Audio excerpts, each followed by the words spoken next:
The emergency alert came through at 11:47 on Tuesday night.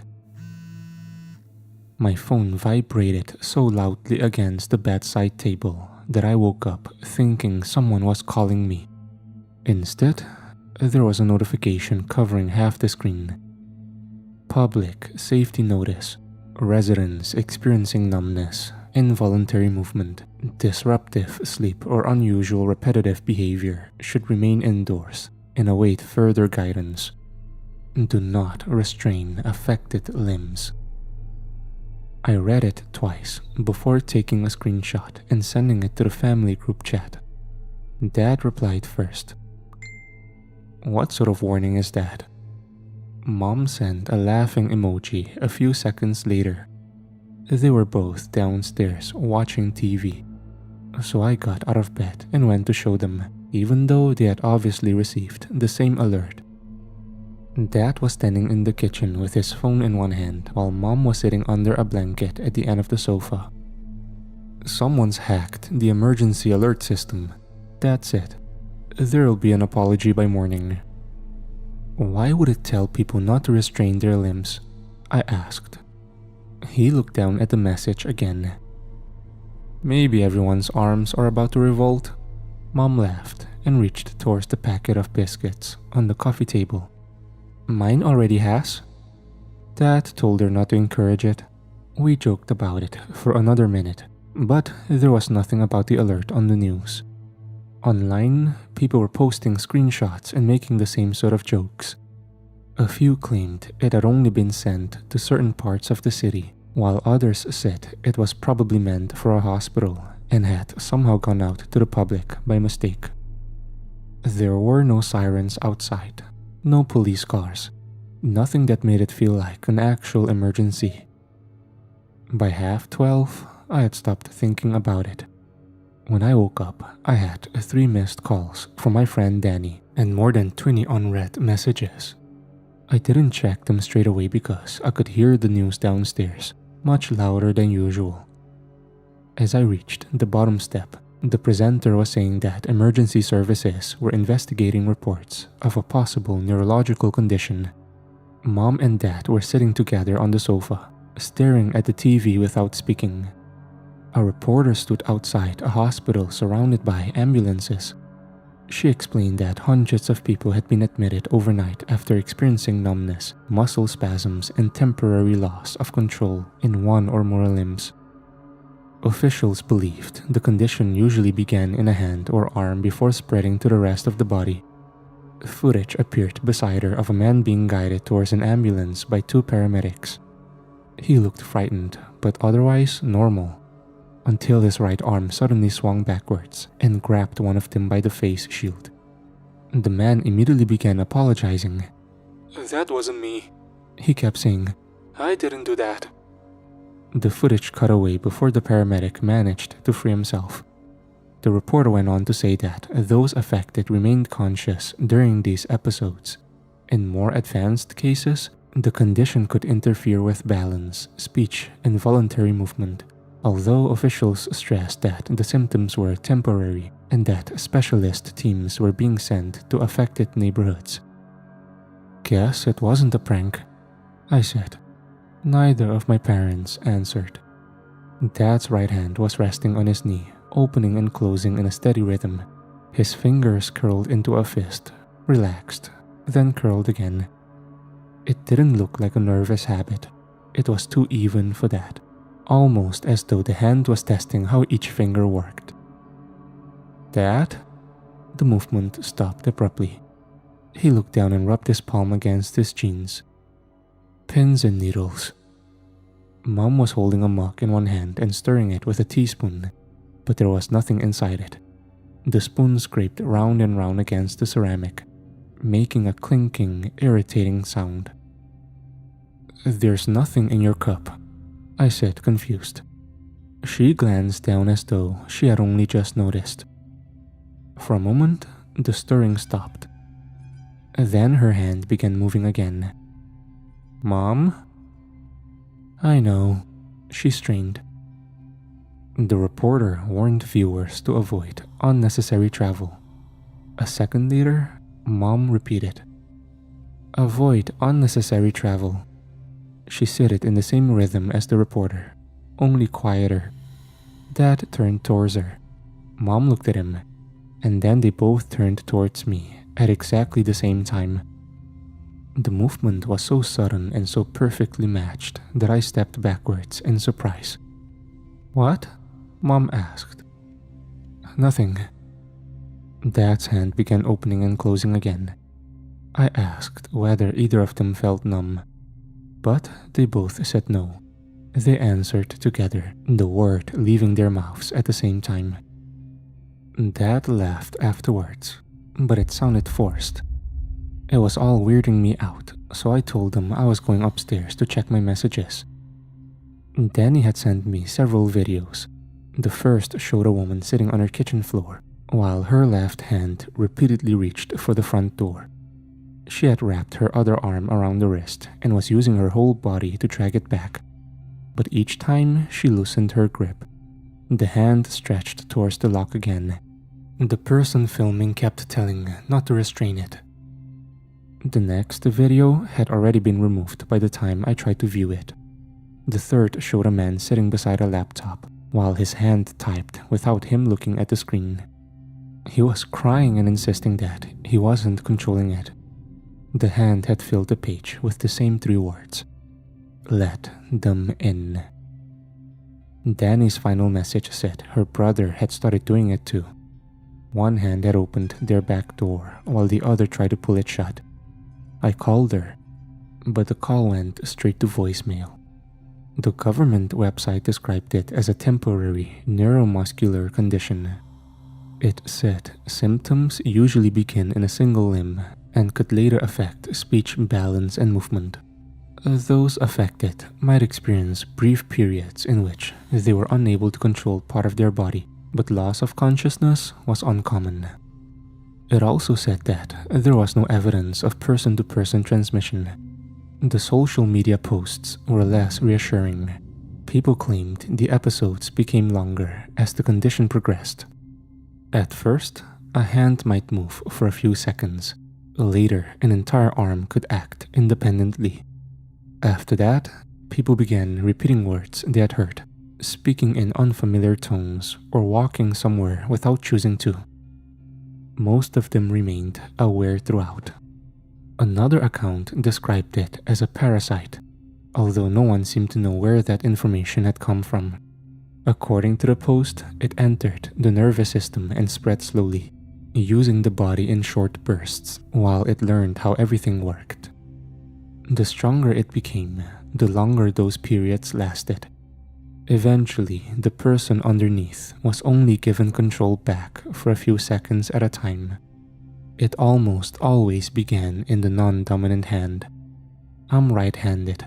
My left hand was resting beside the laptop while I scrolled through posts and articles. I tried to lift it. Nothing happened. I could feel every finger pressed firmly against the desk. There was no numbness or pain. My arm simply did not respond. Before I had time to panic properly, the hand moved on its own. It slid across the trackpad, guided the cursor towards the corner of the screen, and closed the browser. I stared at it. A few seconds later, control returned so suddenly that I jerked my arm against the edge of the desk. I flexed my fingers, lifted my hand, and turned it over several times. Everything felt normal again. I tried convincing myself it had been a spasm. I had been sitting awkwardly, and after watching those videos, I was looking for something to be wrong. Then I reopened the laptop and realized my search history had been cleared as well. A white van pulled up outside. It had no markings apart from a small blue symbol near the back doors. 3 people climbed out wearing white protective clothing and clear face shields before walking towards the house across the road. Mr. and Mrs. Ellis had lived here for as long as I could remember. Mr. Ellis opened the door and his wife stood beside him with one arm held tightly against her body. Even from my window, I could see her hand twisting and reaching towards the workers. She kept pulling it back, but each time she did, the hand stretched out again. The workers restrained her and began guiding her towards the van. Mrs. Ellis shouted that she was still herself and that it was only controlling her arm. She sounded embarrassed at first, like she was trying to explain some strange accident. But when they opened the rear doors and she saw inside, she began to scream. There were already people in the van. Some were sitting quietly, others had been strapped to the seats. One man pressed his face between them and shouted that he could prove he was still conscious if they would only ask him questions. His body was thrashing against the restraints, but his voice sounded completely normal. Mrs. Ellis' left arm reached towards the nearest worker, while the rest of her body twisted away. "I'm not doing that," she shouted. "Please, I'm not doing that." The doors shut behind her. I heard a knock on my door, and I jumped away from the window. "Open the door," Dad said. His voice sounded normal. "We need to talk." I moved closer, but left the door locked. "Are you alright?" "Of course I am." From somewhere behind him, Mom repeated, "Of course I am." She used exactly the same tone. Dad was silent for a few seconds before lowering his voice. "They're checking houses. We should tell them about your mother." "What about Mom?" There was a pause. Then Mom said, "What about Mom?" I could hear the teaspoon scraping against the empty mug again. I told Dad that he was acting strangely too. After a few seconds, they walked away from the door, their footsteps moving down the corridor at the same pace. Another video appeared online. It had been filmed from inside one of the vans and showed a woman whispering into her phone while people cried around her. She said the medical teams were not taking everyone to hospitals. The infected were being separated according to how far the condition had progressed. Some could still fight it. Some lost control for several minutes at a time. Others only seemed to gain control for a few seconds. The woman turned the camera towards a teenage boy sitting opposite her. He appeared calm, with both hands resting on his knees. "He came in with his family," the woman whispered. "They said he passed the first test." The boy looked directly at the camera. His left hand lifted one finger to his lips, while the rest of him remained completely still. The video ended there. A government warning appeared at the top of the page, stating that unverified claims about parasitic infection and permanent loss of control were spreading online. It urged people to trust official guidance and cooperate with medical workers. My left hand started moving towards the laptop. I caught my wrist with my right hand. The fingers twitched against my grip, pulling towards the keyboard. I held on, remembering the alert's warning not to restrain affected limbs. I had assumed that part was to stop people hurting themselves, but now I wondered whether there was another reason. For a few seconds, my hand fought me. Then it stopped. Control returned, but only after the page had disappeared from the screen. Someone knocked on the front door downstairs. "Medical assistance," a voice called. "We're carrying out household checks." Mom answered immediately. "Coming." I ran out of my room. Dad was standing in the hallway with his right hand on the lock. Mom stood beside him, staring towards the door. Her lips were moving silently, forming the words as the person outside. I told them not to open it. Dad looked at me. "We have to." "No, we don't." "They're helping people." Mom repeated the sentence a moment later, her voice flat. Dad's hand turned the lock, and his expression changed immediately. He looked down at his fingers as though he had only just realized what they were doing. "No," he whispered. His hand pulled the door open, and the workers entered quickly. Dad tried to move backwards, but his arm reached towards one of them instead. Mom's left hand grabbed hold of a worker's sleeve, while the rest of her body pulled away so hard that she nearly fell. She stared at her own fingers in horror. "I'm not doing that," she said. One of the workers sprayed something on her wrist. Her hand loosened and they moved in before either of my parents could resist again. Dad shouted that he was fine and demanded that they ask him questions. Mom kept telling me she was still herself. Halfway through the sentence, her voice changed. "Still myself," she repeated. "Still myself, still myself." The words came out in the same tone each time, even while tears streamed down her face. Then, just as quickly, she seemed to regain control. "Please," she cried, "don't let them take you as well." The workers pulled them outside. I remained near the stairs with my left hand hidden inside the pocket of my hoodie. One worker stayed behind to speak to me. She wore a clear face shield, and I could see her eyes properly. "Is there anyone else in the property?" she asked. I told her no. "Have you experienced any symptoms?" My hand was completely still inside my pocket. "No." "Any numbness or involuntary movement?" "No." "Difficulty speaking or repeating things without meaning to?" "No." She watched me for a few seconds before asking me to show her both hands. My right hand came out first. Then I slowly removed the left. I expected it to reach towards her. I expected the fingers to twist or jerk, or for the hand to expose me in some obvious way. Instead, it hung loosely at my side. She asked me to turn my hands over, spread my fingers, and touch each fingertip to my thumb. Both hands obeyed perfectly. The worker's shoulders relaxed. She checked my pupils and asked me more questions. I answered all of them without hesitating. Outside, my parents were being loaded into the van. Mom saw me through the open doorway and shouted that I shouldn't let them take me. Her hand struck the side of the vehicle while she tried to pull it away. The worker told me I appeared unaffected. "You'll need to remain inside for now," she said. "Residents without symptoms may be relocated later today while the area is cleared." I asked where we would be taken. "A temporary safe center." I opened my mouth to tell her the truth then, but my left hand pressed its nails into my palm before the words could leave my throat. After the worker left, I locked the door behind her and stood alone in the hallway.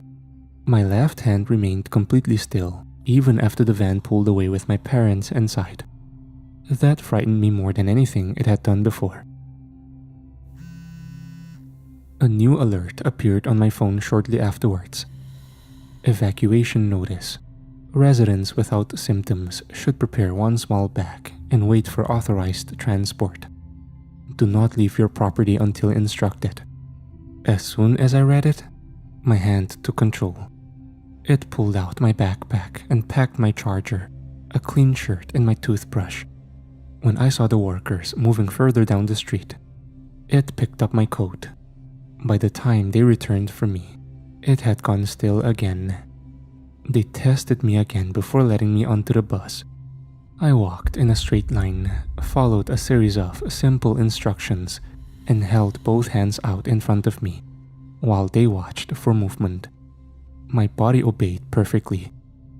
There were around 30 people traveling to the safe center with me, and every one of them had passed the same checks. They brought us to a school on the other side of the city and gave us green wristbands before assigning us beds in the auditorium. That was yesterday. I've been writing this in pieces ever since because I wanted someone to know that my parents were still conscious when they were taken. Even when their bodies moved without them, they were still in there. I thought my infection was weaker because it only controlled me for a few seconds at a time. Now I understand that it was being careful. It knew when the worker was testing me, and it packed my back because it wanted to come here. There are hundreds of people in the auditorium, all wearing green wristbands. A woman near me has been tapping 4 times against her bed frame, pausing, then doing it again. The man beside her has started copying her, and now I can hear the same tapping from the other side of the room. Whenever a worker passes, it stops. An announcement has just come over the speakers, telling us the facility is secure. A woman near the doors repeated it in exactly the same voice. Then a man near the back did the same. More people are sitting up now, all turning towards the doors. My left hand stopped trying to close this page. It is resting calmly beside the keyboard now. I thought it hit because it was afraid of being caught. I was wrong. It knew. This was where they were bringing everyone who could still pass as unaffected.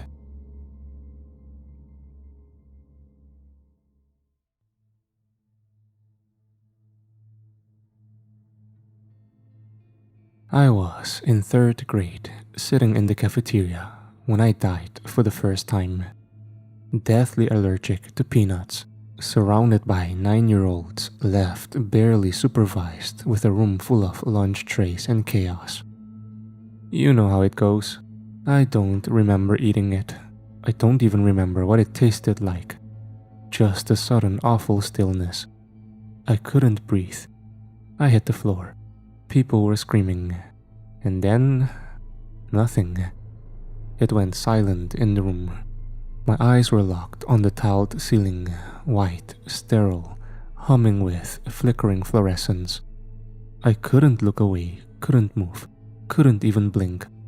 It felt like everyone else had disappeared. I lay there for what felt like hours, unable to make a sound other than low grunts and wheezes. I was unable to move a single part of my body, no matter how hard I tried. Even my fingers and toes were locked into place. I remember wishing to die. I wished to drift off to heaven and be with my old dog again, to move, to speak, to be free. It's a terrible thing how easily a child can come to terms with death. That's when he spoke. "You are already dead." I felt warm breath on my left ear. Someone was lying next to me, close enough for my skin to prickle, my hair to stand on end. "Do you recognize my voice?" I did. It was mine. I still couldn't move. My body spasmed in tiny bursts, every nerve screaming. I think I peed myself. I tried to scream, to cry, to do anything. There was a choked, childish sound, like someone trying hard to stay in character. All right, he said, stifling laughter. "I'll cut to the chase. This is it. This is all there is." He paused, as if savoring it. "Maybe not here, in this lunchroom forever. But really, this is it." He leaned in closer. I could feel his smile, even if I couldn't see it. "You'll always want to speak, but no one will ever hear you. No one will ever see you. Your own personal hell, I guess." Dread spread through every part of my body. "However," he continued after a few long moments of silence, "I have a proposition for you." I didn't even know what proposition meant, but I had no choice but to continue listening. "I can keep you here, not in this moment, but in this life. You'll grow up, have birthdays, play with your friends, pretend this never happened." There was a long silence. I felt dizzy. "On one condition," he finally spoke. "When the time comes, I will come back, and you will have to give me an answer to my question." Another silence stretched thin and eternal. Why was everything moving so slowly? I can't be dead. I feel mostly conscious. Why couldn't I speak? Why couldn't I move? Suddenly, there was another voice, one from further away, maybe from the corner of the room. It was familiar, but it was older, more mature. It was low and quiet, but I heard it. Say no. Then came my voice again, calm, cold. You will have 3 seconds to speak. Say yes, and you will wake up. Say no, and you may stay dead. Yes, I shouted the second I could feel my throat clear. Sound came rushing back like a crashing wave.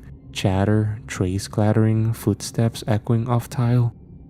I sat up with a gasp, sobbing, clawing at the air like I needed to prove I was real. I needed to feel something, anything. All around me, kids stared, forks paused halfway to mouths, eyes wide. No one moved. What happened? I asked anybody who would answer me. A girl in my class blinked. Dude, you tell us. We were just eating and you fell backwards in your chair. Your eyes were closed for like 5 seconds. Then you shut back up, all scared. You should probably go to the nurse. You hit your head pretty bad. No mention of peanuts. No mention of death. No mention of the hours and hours it felt like I was glued to the floor. I must have dreamt it all. I made my way to the nurse's office. She called my mom to pick me up and take me to the ER to check for a concussion. And a concussion I did indeed have. I never mentioned my run-in with my imaginary doppelganger. No one would have believed me if I had. That is, until today. It's been 13 years now, and I've started to see him. For context, the past 13 years of my life have been hellish to say the least. I don't remember much from my childhood. Only my parents fighting, divorce, and poverty. The week I turned 18, I moved out of my mother's house and into my own flat. I dropped out of high school when I was 16 and worked 2 shitty part-time service jobs. I never spent a dime on anything other than gas and the occasional McDonald's meal. I saved up enough for a year's rent on my apartment. I was so convinced that getting away would cure me. I would blossom in the real world. I would thrive on my own. I would create my own family.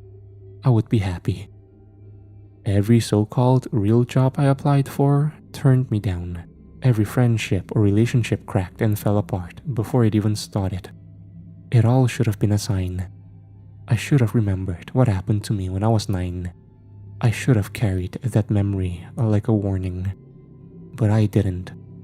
About a year ago, I finally fell in love. I remember thinking, the only time I truly feel happy is when I'm with her. And it was true. When she came over, the apartment felt warmer. I felt warmer. There was this quiet hum in my chest that I hadn't felt in years. Like I was a person again. Then, one night, she showed up in tears. Eyes puffy, shoulders tense. I felt that warmth drain from my body like blood from a wound. What's wrong? I asked. You cheater! She screamed, shoving her phone into my face.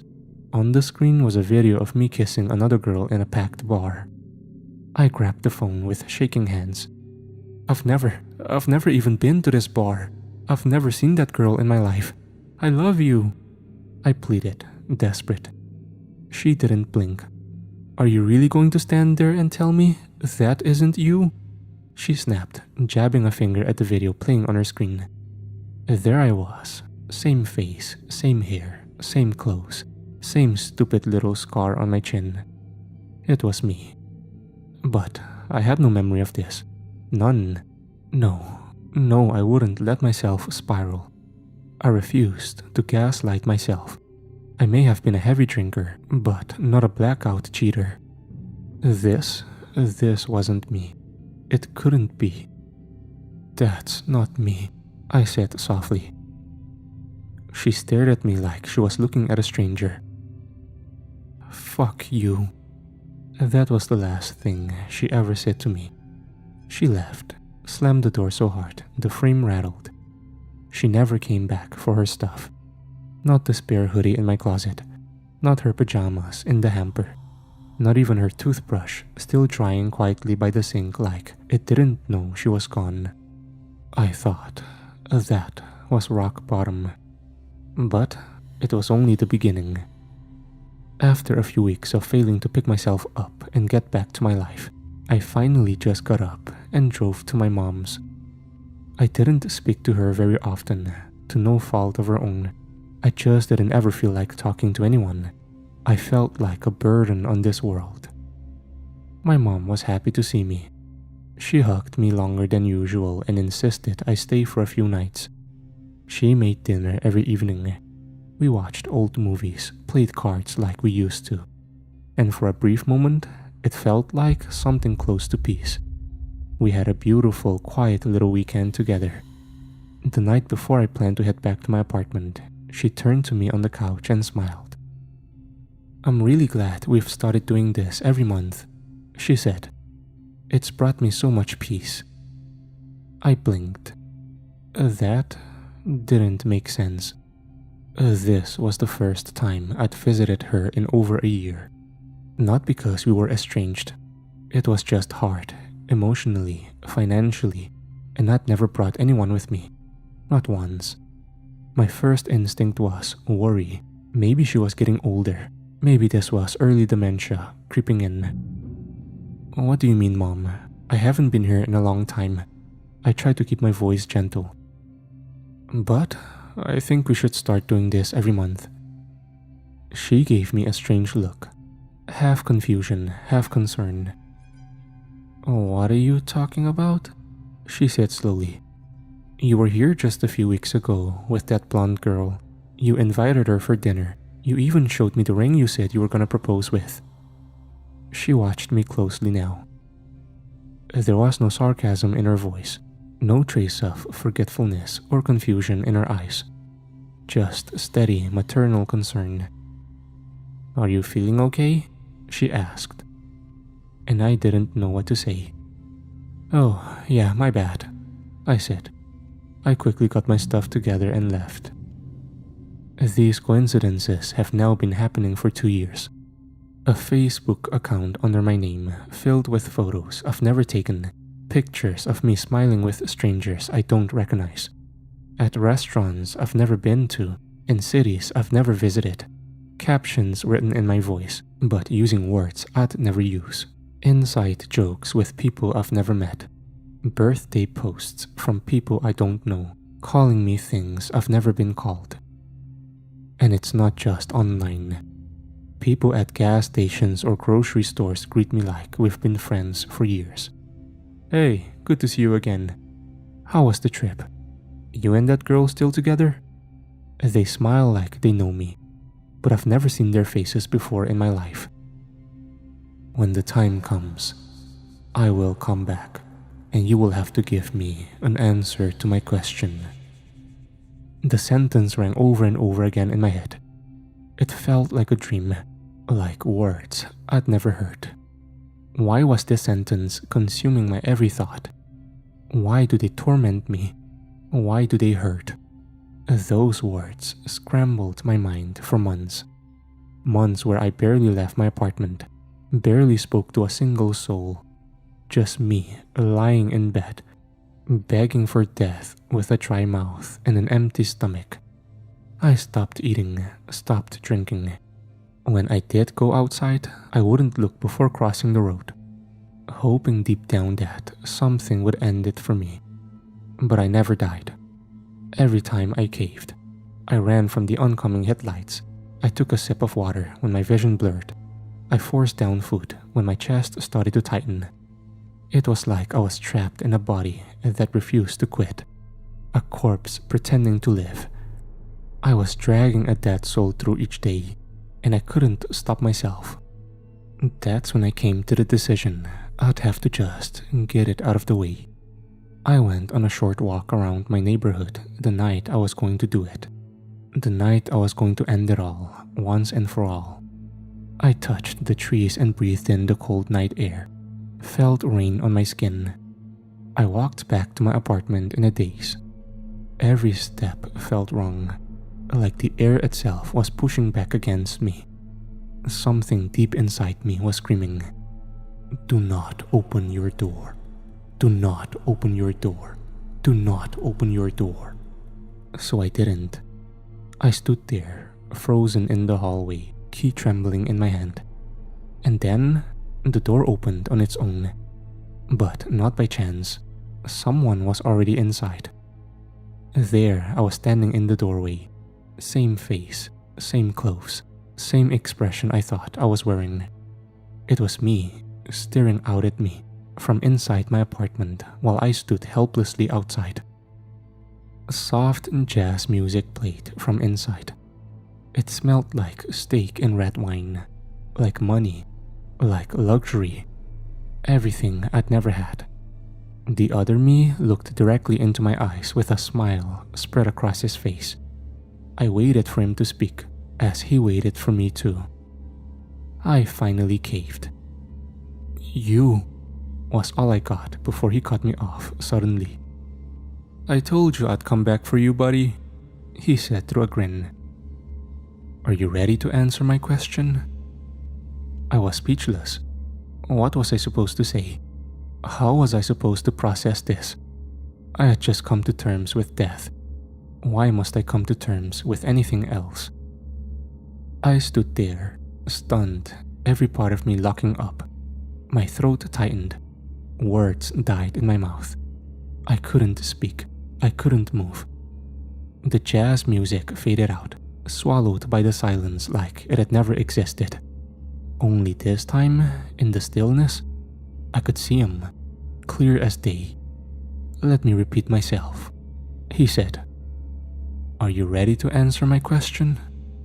I nodded my head to the best of my ability. I didn't want to. It just felt like I had to. Like there was no getting out of this. A slow smile crept across his face. He leaned in, so close our noses almost touched. I could feel his breath against my lips. Was it worth it? The only words I could croak out were weak, fractured.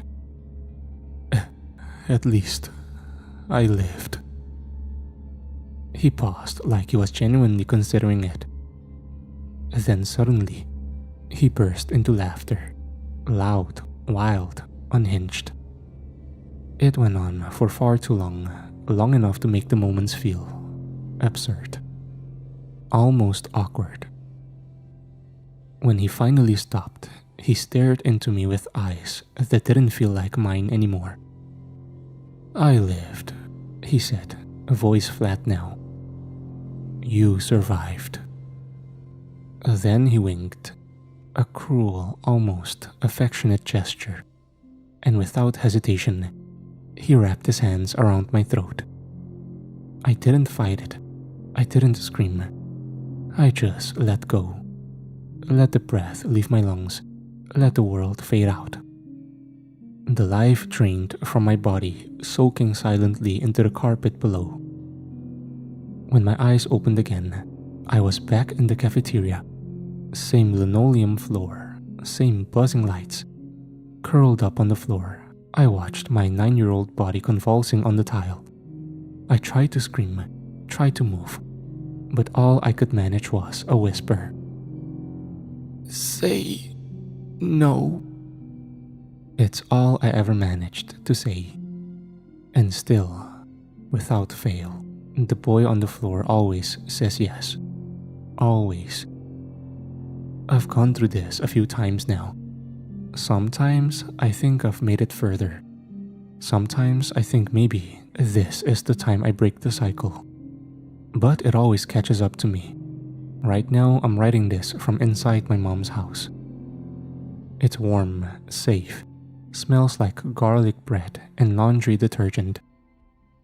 I know what she's about to say. She says it every time, word for word. I'm really glad we've started doing this every month. It's brought me so much peace.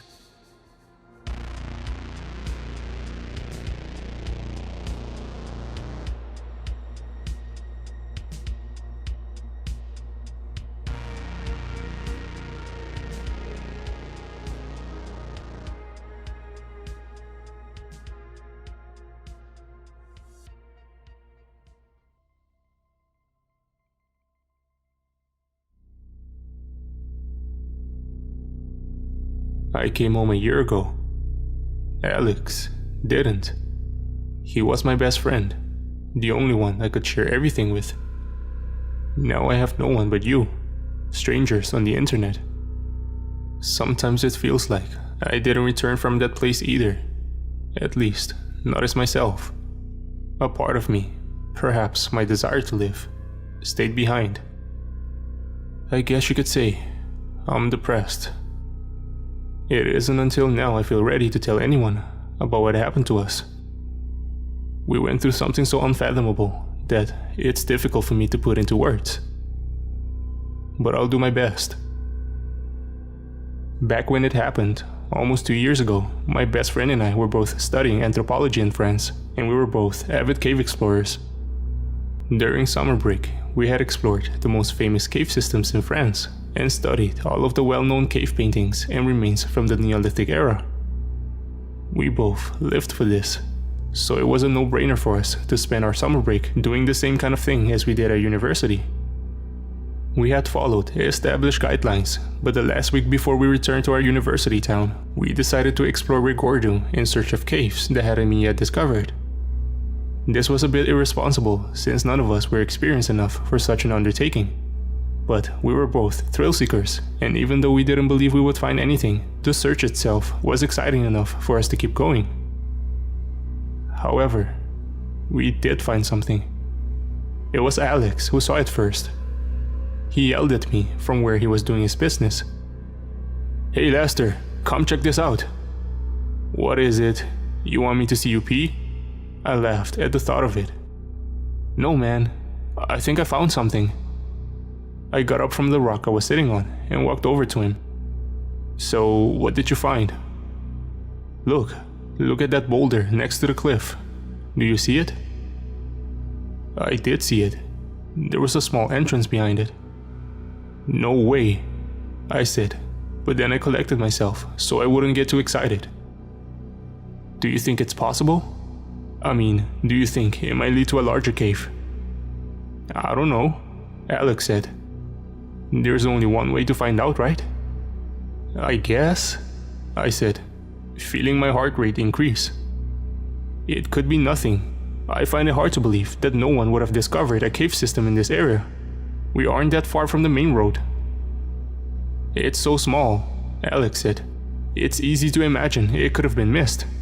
Anyway, shut up and help me move this boulder." We had to use all of our strength and some of our equipment to push it aside. We crouched down and looked inside the entrance. I expected it to be nothing more than a small recess, but it was deep. "Hello?" Alex yelled into the hole in the cliff, and the echo slowly faded away somewhere far inside the bedrock. We debated what to do next, but the excitement in our voices made it clear we had already decided. The responsible thing to do would have been to report our findings and let professionals map out the cave. But we weren't going to just hand over a finding like this to someone else. Instead, we put on our gear. We crawled our way inside of the cave. Had we been just a tad bit bigger, we would never have fit. That was how small the opening was. I didn't suffer from claustrophobia. If I did, I wouldn't have been a cave explorer. But I didn't enjoy small passages like this. The thought of getting stuck still made me cringe. I had read enough horror stories about cave explorers getting killed that way to do my best to avoid crawl spaces, but in this case, I made an exception. Alex went in first, and I followed close behind him. A few meters in, a cold wind reached us. "Are you feeling this?" Alex said as he pushed his body through the small cave. "That's a cross breeze." "Good," I said with some relief in my voice. "That means there's an opening somewhere further ahead." The cold air coming from inside the cave smelled fresh. It was exactly what we needed after having spent the entire day under the scalding heat outside. A short while later, however, we began to freeze. I asked Alex if he knew how it could be so cold. It seemed way too cold to be explained by the airflow, but he was as clueless as me. "Is it getting tighter or wider?" I asked. "I can't tell." "I'm not sure either." Alex said. We kept going. My body ached. In some places, it was so narrow that I thought I would have to break my ribs to get through. The cave went upward, forcing us to climb. Then it went down until it turned sharply and continued to the south. The total absence of light, except for our headlights, felt suffocating. We came across a pitch, a steep section that we had to use our ropes to get down. We had never tried cave diving before, and I felt really stupid doing it now, given how risky it was. A few more dangerous squeezes followed. The dust on the ground kept getting into my mouth. By now, I was exhausted. I think we should turn back, I said. I'm getting too tired, and frankly, I'm starting to worry a little bit. We've been here for more than an hour. Perhaps we should try again tomorrow. Don't give up, Lester, Alex said. It will be extremely difficult to go back the way we came. There's nowhere to turn around. Our best shot is to keep going and try to find the other opening. I could hear fear in his otherwise confident voice. Something that scared me just as much as our predicament. Just moments later, Alex spoke again. There's an opening ahead. It leads to a larger room, just a few more meters. I had to push Alex to press him through the opening, and as soon as he was out, he pulled me out. The room was big enough for us to stand in. It was only illuminated by our flashlights and headlights. Looking back at the hole we just came out of, it was clear that it was too small for us to enter. Squeezing yourself out of a tiny hole is one thing, crawling inside of it another. Realizing this, my heart almost stopped. If the hole that let the cold air in was too small as well, if there was such a hole at all, we would die in here. I pointed my flashlight at Alex's face. His frosty, agitated breath told me he was just as terrified as I was. Slowly, we tracked the walls with our flashlights. To our relief, there was a second opening big enough for us to enter. Before I had time to cool down, something inside of the opening caught my eye. It was a skeleton, covered in some dark clothes. The lower part of his body was still inside the hole, meaning he or she must have died trying to crawl out of it and gotten stuck. Shit, Lester, Alex said. It's good news, I said with a shaky voice. It means we're going to get out. We sat down next to the remains, first to examine it and then move it so that we could enter the small opening. The skull was lying face down, but based on the color of the bones, we immediately saw that his skeleton wasn't prehistoric. There was no soft tissue left, but as far as skeletons go, it looked rather fresh. Alex reached for the skull and carefully picked it up and held it in front of us. Give me some light, he said. I shone my flashlight on the face of the skull. It almost looked like it was smiling at us. A big, horrific grin. Put it away, I said. Wait, Alex said. Look at it. There is something. What? I asked in a whisper. Can't you see it? He asked rhetorically. I was too stressed to see anything particular with it. It's surprisingly elongated. He turned the skull around. The back of his head is massive, and look at the top. Not very globular, you see? I began to see what he was talking about, but my mind didn't grasp what he was trying to tell me. So? I said. He turned the skull around so that the face was staring at us again. Look at its facial structures. Very pronounced. What are you trying to say? Its eyebrows are heavy. Look, Lester. I know this is going to sound crazy, but I think we are looking at the skull of a Neanderthal.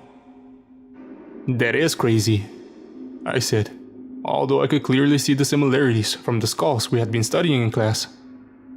Look at the bones. It must have died at least within this century. I know, Alex said. And yet, this is clearly the skull of a Neanderthal.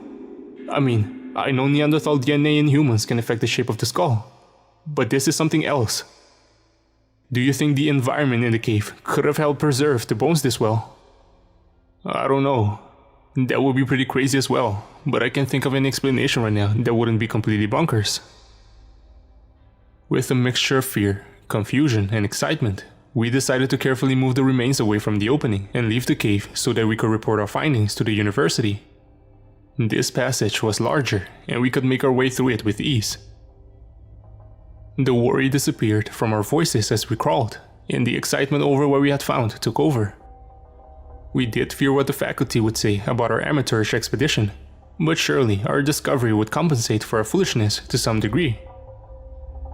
We saw the light at the end of the cave, but strangely enough, it was still cold. Alex got out first. "Something is wrong," he said as I exited the cave. I saw what he meant. There were patches of snow in the grass. This was in late August, and it had been one of the warmest summers in recent memory. Dumbfounded, we looked around, trying to figure out what was going on. In front of us, there was a set of large boulders obscuring the view. We slowly walked past them and entered the forest. It seemed thicker than before. "How much time did we spend in that cave?" Alex said, trying to make it sound like a joke, although he was obviously frightened.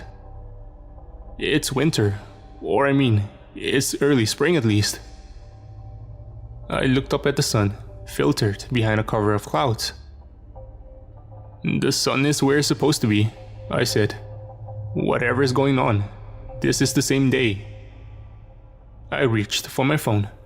The time and date were as expected, but there was no reception or internet connection.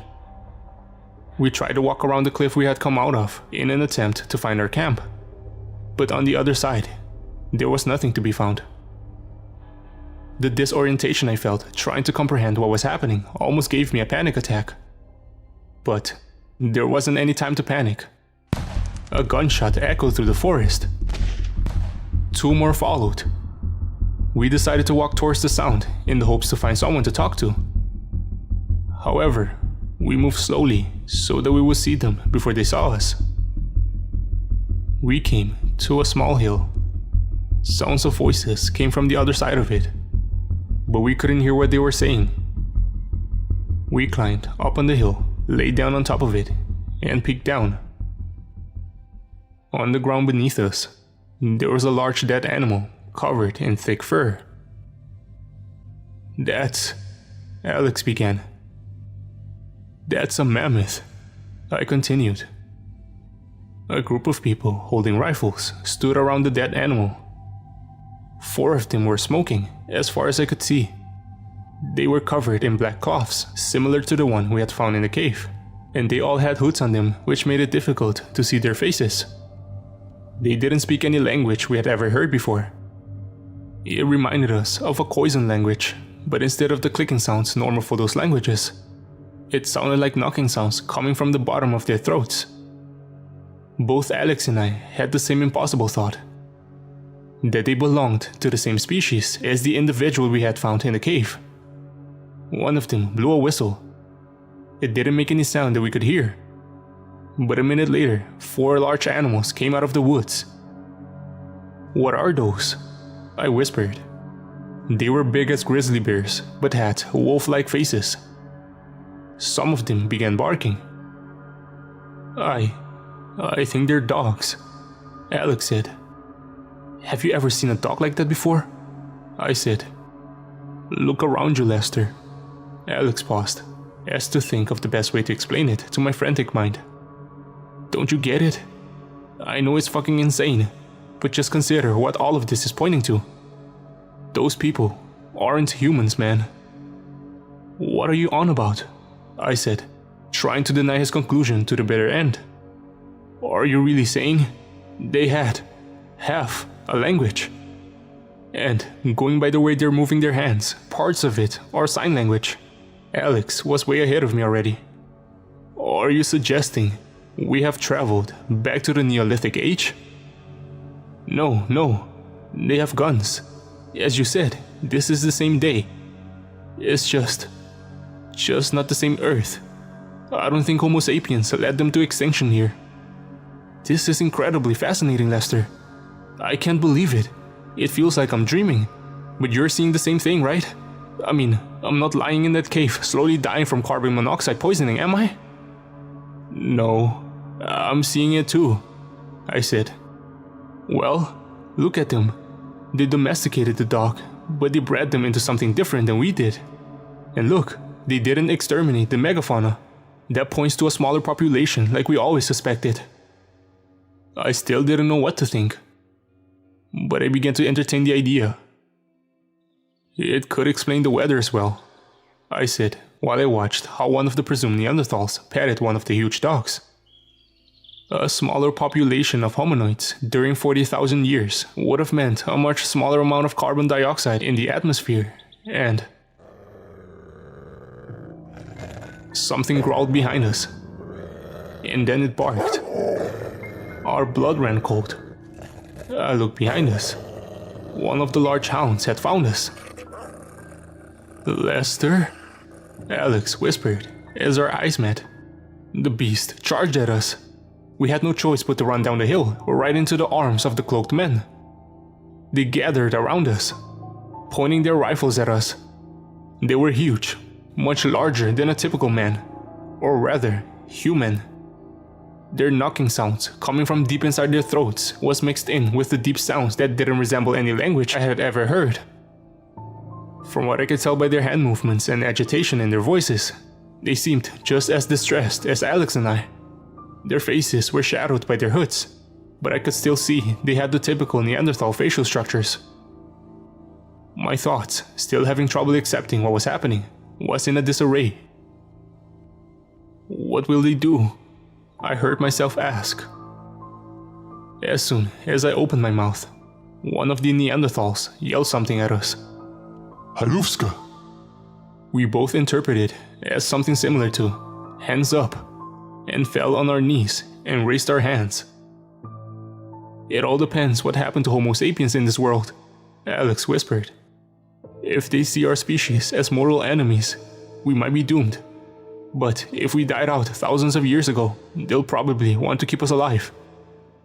The man that had yelled lit what looked like a mixture between a cigarette and a cigar with a large match. I tried to assess their level of technology. The rifles, clearly made for hunting, didn't have scopes, only iron sights. My first thought was that this indicated a lower technological level than the one we had at home. But then I realized that it might rather be a result of their larger eyes and areas of the brain devoted to vision. Maybe they simply didn't need scopes because of their superior sight. They talked for some time, and then one of them went away for a while and came back with some ropes that they used to tie our hands behind our backs. They didn't intend on killing us. Not right away anyway. If this said anything about the fate of Homo sapiens in this world, it was unclear though. They led us away, seemingly abandoning the animal that they had just killed. Maybe finding us was more valuable to them. They've invented the combustion engine, Alex exclaimed. He was right. A vehicle stood on a dirt road in front of us. It had 8 wheels, 6 at the back and 2 in the front, and resembled a diesel locomotive more than a truck. It was completely black, just like their clothes. They opened the back doors and pushed us inside the storage space. There was a smell of dead animals and gasoline. We were placed next to each other on a bench attached to the wall, and 2 of the Neanderthals sat down in front of us, looking at us constantly. The only light came from 2 small windows on the back door. The truck began to move. I wonder what they'll think about our cell phones, Alex said. The Neanderthals each lit one of the big cigarettes, and the glow from them lit up their strong faces. One of them had green eyes. They're smoking a lot, Alex whispered.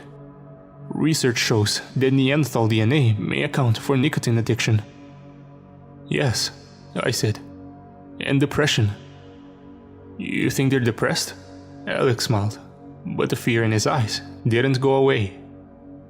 We couldn't see anything outside, except that the sun was setting, but we felt the bumps in the road as the truck drove forward at a pretty high speed. After some time, the road became smooth. Had we reached a highway? It was hard to tell. We couldn't hear any other vehicles outside. Wherever we were going, it was far away. We didn't stop until 3 or 4 hours later. It must have been in the middle of the night, but we didn't get to see the night sky. When the back doors were opened, we stepped out inside of a large garage. There were a lot of black vehicles parked under the high ceilings, but none of them looked like the one we had come with. These vehicles were smaller, like cars, all black. I guess that this place wasn't where they usually went. The architecture was similar to Soviet-era brutalism and was as devoid of colors as everything else in this place. After what we had already seen, I wasn't surprised to discover that they had mastered electricity. However, they didn't use fluorescent lights, as in a modern garage, but rather pretty dim, but still large lamps hanging from the ceiling. Again, I came to think of their better vision. One of the hunters used a radio attached to the dashboard of their truck. After half an hour or so, a small door opened, the sound of it echoing through the garage. 3 people, a bit smaller, walked out of it. The group that had captured us pushed us in our backs so that we were straight in our backs. This seemed to be important to them, as they did it themselves as well. The new people didn't wear the same clothes as our captors. They still covered their faces, not with hoods, but with thin black veils. As they got closer to us, I could tell that they were women. They looked at us, obviously fascinated. One of them picked up what looked like a walkie-talkie and said something to it without taking her eyes off us. Carefully, her colleague reached out and knocked on my helmet that I was still wearing. We must have looked completely alien to them in our colorful gear and equipment. Although the women were smaller than the men, they were still much stronger than us. One of them led the men to another door, perhaps for questioning, and the other 2, holding what looked like electric batons, took me and Alexander back to the room they had exited. We stepped into an elevator. Unlike the elevators we were used to, this one was merely a platform. My clothes scraped against the gray concrete walls of the shaft as we went up. Looking up, I could tell the building was tall.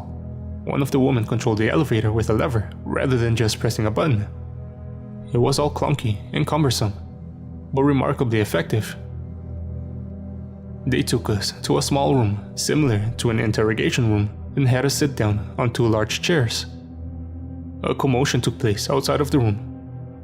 People were running back and forth, talking to each other and into their radios. This scenario was nothing they had planned for. Different women entered the room from time to time. Some of them tried to talk to us. Some just wanted to take a look. We sat in this room for hours. After that, 2 male guards took us to yet another room.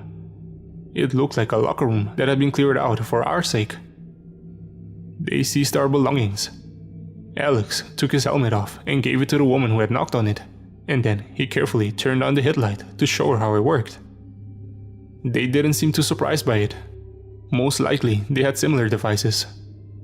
The colorful plastic interested them much more, which I took as a sign that their technological level was maybe 100 or 50 years behind ours. Plastic, Alex said without being understood. They stripped off our clothes and pointed to a shower in the middle of the room. We placed ourselves there and one of the guards turned on the water. It was too cold, but overall they didn't seem to want to cause us any pain. After the shower, we were given a pair of yellow overalls to wear. In the next room, this one looked like a classroom, we were brought to the desk at the front. A group of women wearing protective masks had put our smartphones on the desk. Alex took his phone and unlocked it. This was the first time these people would see our level of technology. If they see this, he said to me, if they see how advanced we are compared to them, they'll let us live. He tried to be as pedagogical as he could, showing them the display as he pressed on the different apps. Of course, there wasn't any internet connection, so he couldn't show them anything online. Their eyes were transfixed on the colorful display. The males, who didn't seem to be allowed to do anything else but to stand guard, peeked down at the display in wonder. Alex smiled at the attention, almost as if he was proud. But I felt severely uneasy. He opened his gallery and showed them a video he had taken at a large climate change protest he had attended in New York. The Neanderthals' fascination turned into worry as they watched the skyscrapers and the hundreds of thousands of people marching down the streets. After this, one of the women looked at us suspiciously as she picked up a phone on the wall and called someone. After some deliberation, 2 women with batons led us into the elevator again. This time, we stopped at the last floor, maybe 200 meters above the surface. They took us through a corridor with what looked like office doors to the side. To my disappointment, there were no windows. A few other women stepped out of their offices and looked at us as we passed, equally mesmerized as they were scared. At the end of the hallway, there was a door that led into a room of greater importance than the other rooms. There was some text next to the door. I couldn't tell if the characters were phonetic or logographic, but at least they didn't look like hieroglyphs. One of the women pressed a button in the middle of the door. It didn't make any sound, but that was probably some sort of doorbell. While we waited for the door to open, a faint alarm could be heard from somewhere nearby. Probably outside, and 1 minute later, the building began to shake a little. I looked at Alex, who looked back at me. But it didn't seem to face the Neanderthals. The door opened automatically. We were pushed inside the room. It was big, just like everything else.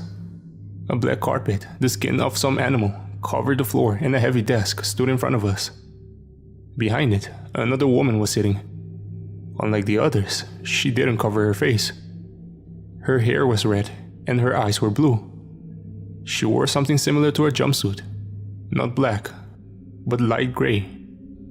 She inhaled the smoke of a wooden pipe rather than one of those cigarettes. And as she exhaled, I could smell that she was smoking a mix of tobacco and marijuana. Behind her, there was a large window, but nothing but darkness could be seen outside. There were no electric lights, which meant we weren't in a city. Perhaps, I thought, they didn't even have cities. The women who brought us here placed their batons at the fold of our knees, giving us an electric shock so that we fell in front of the massive desk. Alex yelled out in pain, but didn't look as scared as I was. My body trembled with fear. The woman sitting behind the desk got up from her chair and walked over to us. They spoke over our heads while we remained silent. They wouldn't understand us anyway. "They won't harm us," Alex said. "We're too valuable for them." "I don't want to be locked up in a laboratory," I said. "We will find a way," Alex began, but was interrupted by the woman that seemed to be in charge. She gestured toward us in a way that made it clear she wanted us to stand up. Alex got up, but for some reason, I couldn't move. One of the women grabbed my arm and more or less lifted me up on my feet in one swift moment. Their commander, or whatever she was to them, said something. The context didn't allow us to figure out what it was, other than maybe a question.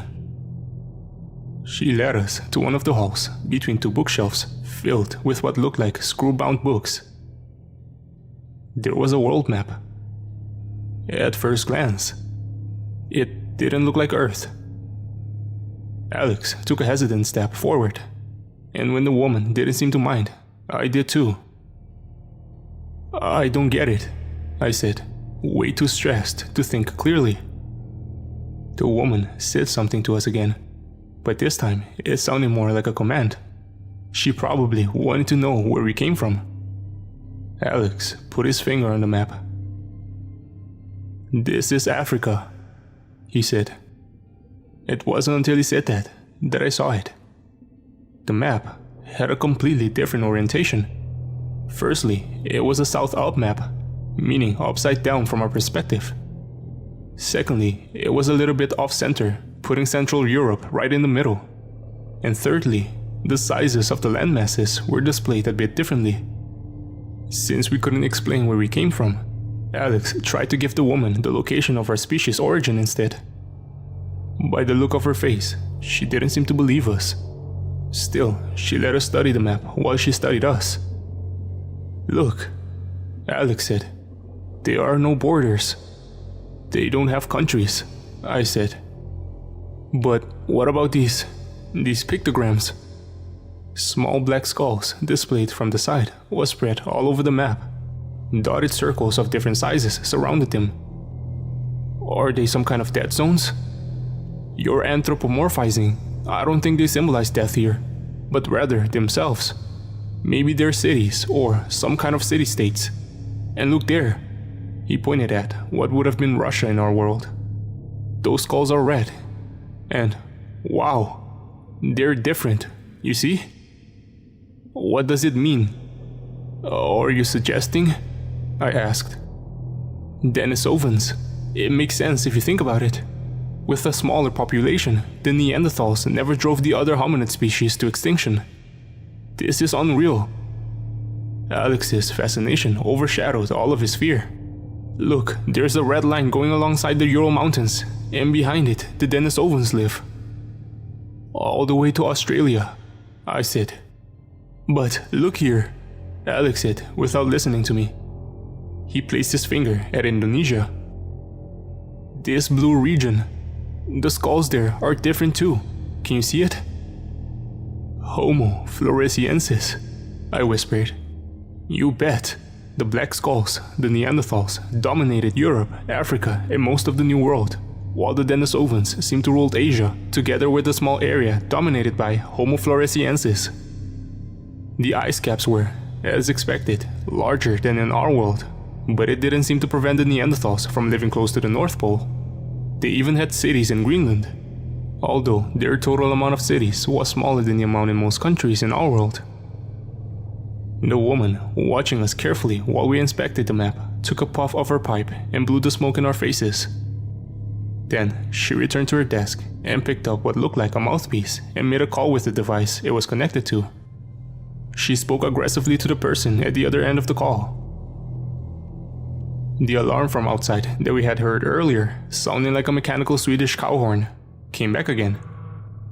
This time, it sounded louder, probably because we stood so close to a window. The woman didn't seem to care about it, but she raised her voice a little to compensate for the noise. Some electric lights turned on outside, but they didn't reveal much. About a minute or two later, huge flames erupted a couple 100 meters away, and a few seconds later, a rumble reached us. "A rocket!" Alex exclaimed. We couldn't see the body of it in the darkness, but the flame beneath it indicated a launch. "The question is," I said, "is it headed for space? Or the Denisovans?" After this meeting, the purpose of which we couldn't understand, we were taken to a large cave system beneath the tower structure. It soon became apparent to us that it was a mine combined with a subterranean prison camp. The conditions were, to say the least, hellish. There were hundreds of cells carved out in the bedrock, covered with prison bars, some of them filled with 4 to 5 people. They were all wearing yellow overalls, just like us, which made my heart sink to my stomach. "Denisovans," Alex whispered. He was right. Most of the prisoners weren't Neanderthals. They looked at us with what looked like confusion in their eyes as we walked past the cells. It was dark, the only light coming from small lamps hanging from the lines in the ceiling. And it smelled of burnt rubber, tobacco, and excrements. Prisoners walked in columns, while cloaked Neanderthal men whipped them from behind, ordering them to move forward. They were all carrying shovels, pickaxes, hammers, chisels, and pans. "Do you think they're done with us now?" I said. "Do you think this is where we'll end up? They have seen the proof. They know about our world. Either they might try to reach it themselves and discard of us, or they might need us to help them with their mission. I don't know, Lester." They unlocked a cell that had a pretty good view over the mine and pushed us inside. During the night, all we could do was to listen to the echoes of the pickaxes, the whips, and the Denisovan screams. "Poor beings," I said. I'm sure there's a similar cave in Asia filled with Neanderthals, Alex said. There's a certain balance here, you know? What do you mean? I asked. Everyone has their corner of the world, he said. The animals aren't being systematically brought to extinction, and the environment isn't being destroyed. It just took a few Homo sapiens escaping Africa to ruin all of it. We spread like a wildfire. What happened to us here? I mean, to our species? I don't know, Alex said. Perhaps we never evolved. We talked about this the entire night, until a prison guard came by with some food and water. The food resembled porridge and had no meat in it aside from a few larvae. It was utterly disgusting. We lived like this for about 3 weeks, unable to leave the cell. We had to do our business in a bucket that was emptied once a week. It was as humiliating as it was repulsive. I feared we would die from dysentery. Finally, one of the women from the tower, accompanied by a group of armed prison guards, came down to us. She looked at us with dismay in her eyes, although it was difficult to know exactly what emotions the Neanderthals were showing with their expressions. They led us outside. The daylight hurt our eyes, even though it was filtered through a thick mist. We stepped out on a large square beneath the tower. I looked up and saw the structure, completely black, disappear into the fog above. A group of Neanderthal men, maybe 50, stood in formation in the middle of the square, while a woman stood in front of them, talking and gesturing. These Neanderthals dressed differently from the ones we had seen so far. They had black metal helmets and were armed with rifles with somewhat shorter barrels. Soldiers, I thought. My God, Alex said as he pointed at the sky. Out of the mist, accompanied by the deep sound of a horn being blown not far from us, a huge airship resembling a pitch-black zeppelin descended. Some of the soldiers spread out and grabbed the lines that were thrown from them and helped it land in the middle of the square. The rest of the soldiers formed 2 lines next to the entrance of the ship, and their commander placed herself in the middle, ready to welcome the people who had just arrived. We were led forward until we stood behind the commander. It became clear the ship had arrived because of us. Most likely, it was a group of higher-ups that wanted to investigate us by themselves. We looked on with anticipation as the doors opened. Another group of women exited the ship, dressed in red uniforms that looked a bit more decorated than the one we had seen so far, and walked toward us. The commander in front of us saluted them by bowing, as did the soldiers. By reflex, I did the same thing. But Alex remained still. The new group examined us closely. One of them stared Alex down while she grabbed his chin and turned his face left to right.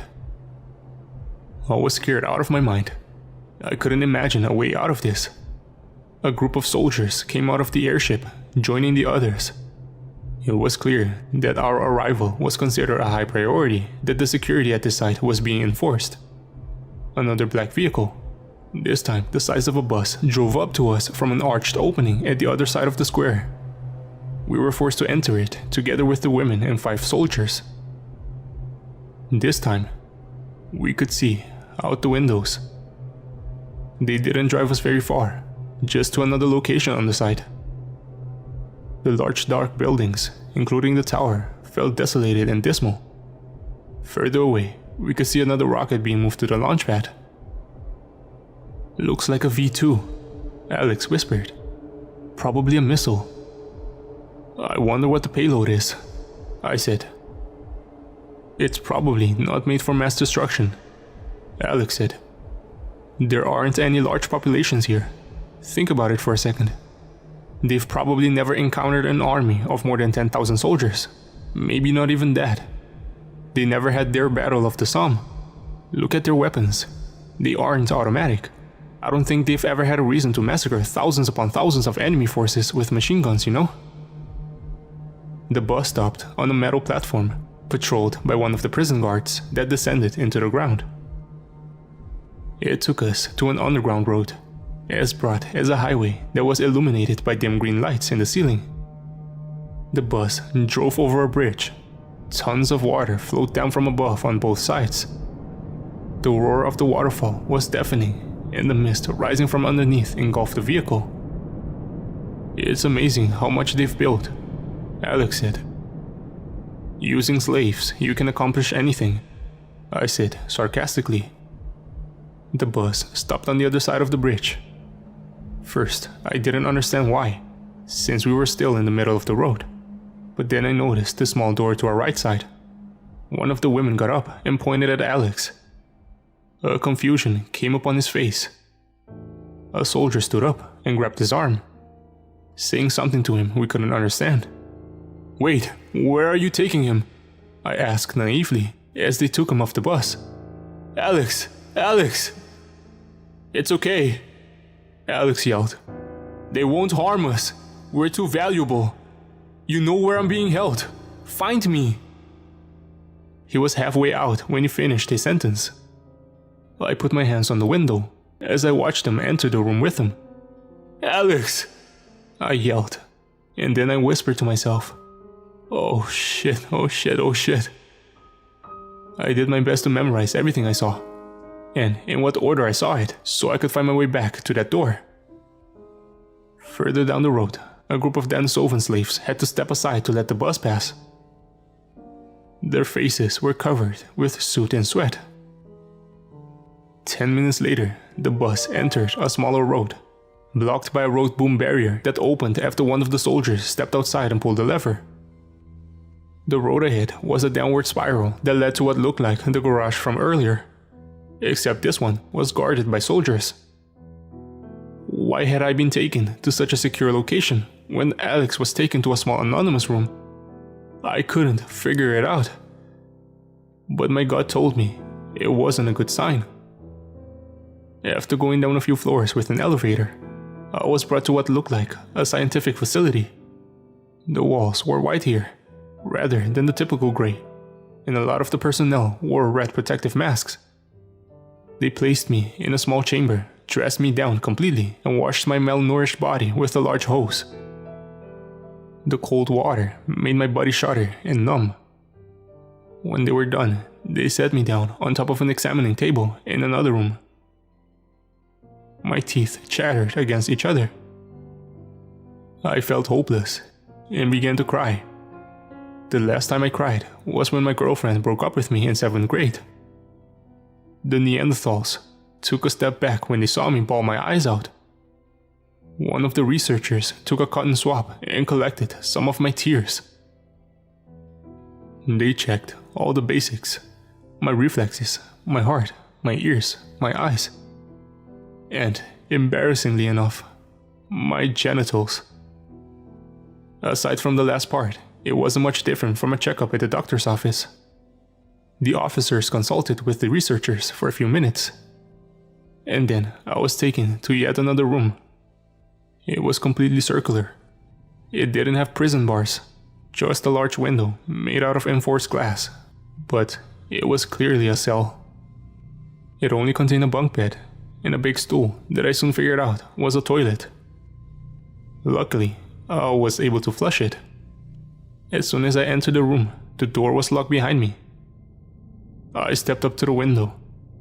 They were all standing on the other side, watching me. One of the officers lit a cigarette. A loudspeaker in the ceiling cracked to life, and a voice began speaking. "I can't understand you," I yelled.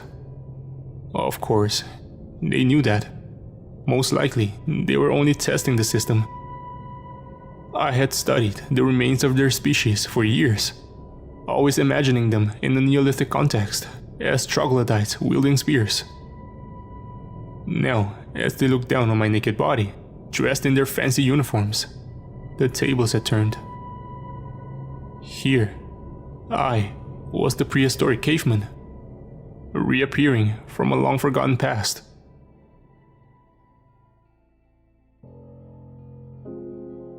The food they gave me here was a little better than the food we were given before. It was mostly vegetarian, although sometimes it contained meat. Perhaps mammoth. But I didn't like it that much. It was, according to my standards, undercooked. I was kept inside this room for a long time, constantly monitored. Every day followed the same routine. First, they tested my physical durability and strength, trying to determine my limits. Then they tested my cognition with different kinds of problem-solving tests, similar to standard IQ tests. And lastly, they interrogated me with different methods. The most successful way to communicate was by drawing. I wasn't a very skilled painter, but I was still able to explain certain basic concepts. I did try to learn as much as I could about their language during this time though. I was even given a lexicon, but it was extremely difficult. I couldn't understand more than a few words, signs, and names. I had some success in translating their numerical system. The main difference was that they didn't use the decimal system, but the duodecimal system. Their objectives with communicating with me seemed to be able to understand the technology we had brought with us and where we came from.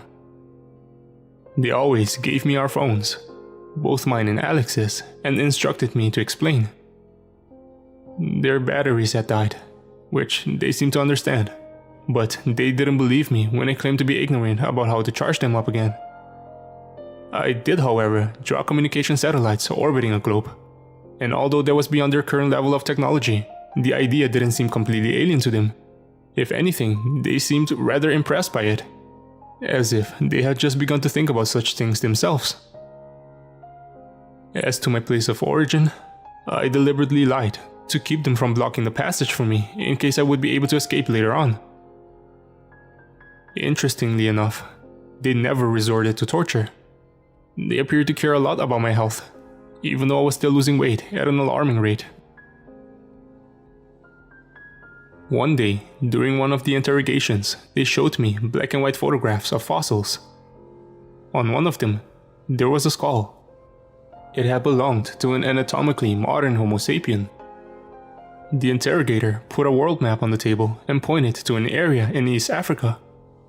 I nodded and inspected the region more closely than I had done before. To my surprise, I noticed a pair of large lakes, but still tiny on the map, in the vicinity of what would have been Tanzania in my world. First, I didn't think much of it. But after I returned to my room later, I thought about them a great deal. They didn't belong there. I couldn't be entirely sure, because I didn't have a perfect picture of the world map in my head. But I became more or less convinced that those lakes weren't part of my world. Perhaps, I thought, they were the point of divergence. Maybe they were craters. Something must have hit us in this world before we had time to leave Africa, I thought, but after the ancestors of the Neanderthals did. I opened my eyes and said out loud, "My God, we went extinct." After a month or two, I hadn't learned how their calendar worked, so I'm not sure what unit of time they would have used. The doors opened in the middle of the night. I could see the silhouettes of the researchers and officers on the other side of the window. A red light lit them from behind, and the shadow of a cigarette smoke rose to the ceiling. A small, dark figure entered the room. A loud voice came from the speakers. It wasn't speaking to me, but to the figure that had just come inside my room. My heartbeat went into overdrive, and I thought it was going to burst out of my chest. I hid under my covers as the figure stepped into the red light coming from the window. I saw that it was a girl. Given how much smaller she was compared to the other women, and how youthful she looked, it became clear to me that she was a teenager, not older than 16 years old. It didn't take long for me to understand what was going on. Their reproductive ethics were nothing like my own. I quickly got up from the bed, covering my naked body with the covers, and walked over to the window.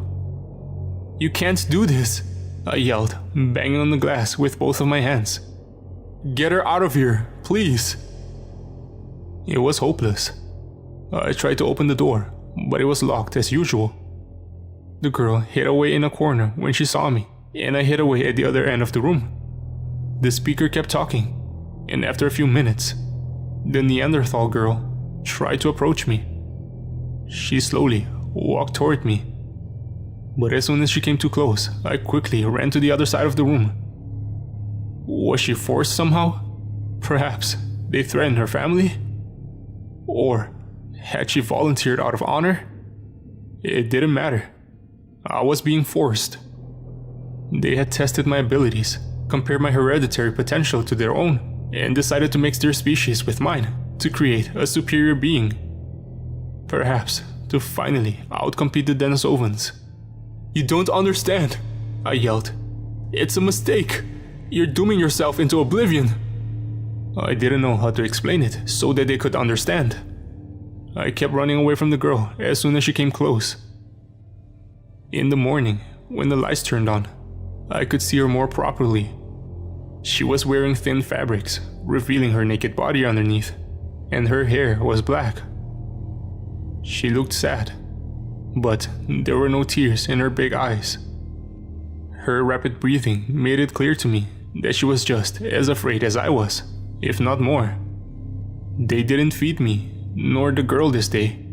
I began to cry for the second time in this place. They knew what they were doing. No food or water, until... Realizing this, the futility of it all, I once more banged on the window. "She's a child, goddammit!" My voice echoed into nothingness.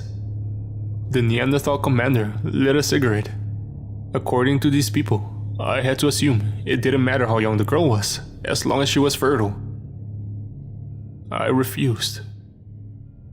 For 3 days, both the girl and I was dying of thirst. Most likely, they wouldn't let me die, but I was pretty sure they would sacrifice her. In the end, I couldn't let that happen. During the 3 days, I tried to communicate with the girl. Of course, we didn't understand each other, but we did learn each other's names. Her name was Dura.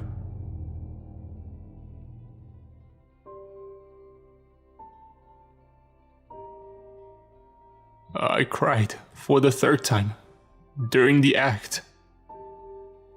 I shut my eyes and tried to imagine something, someone else.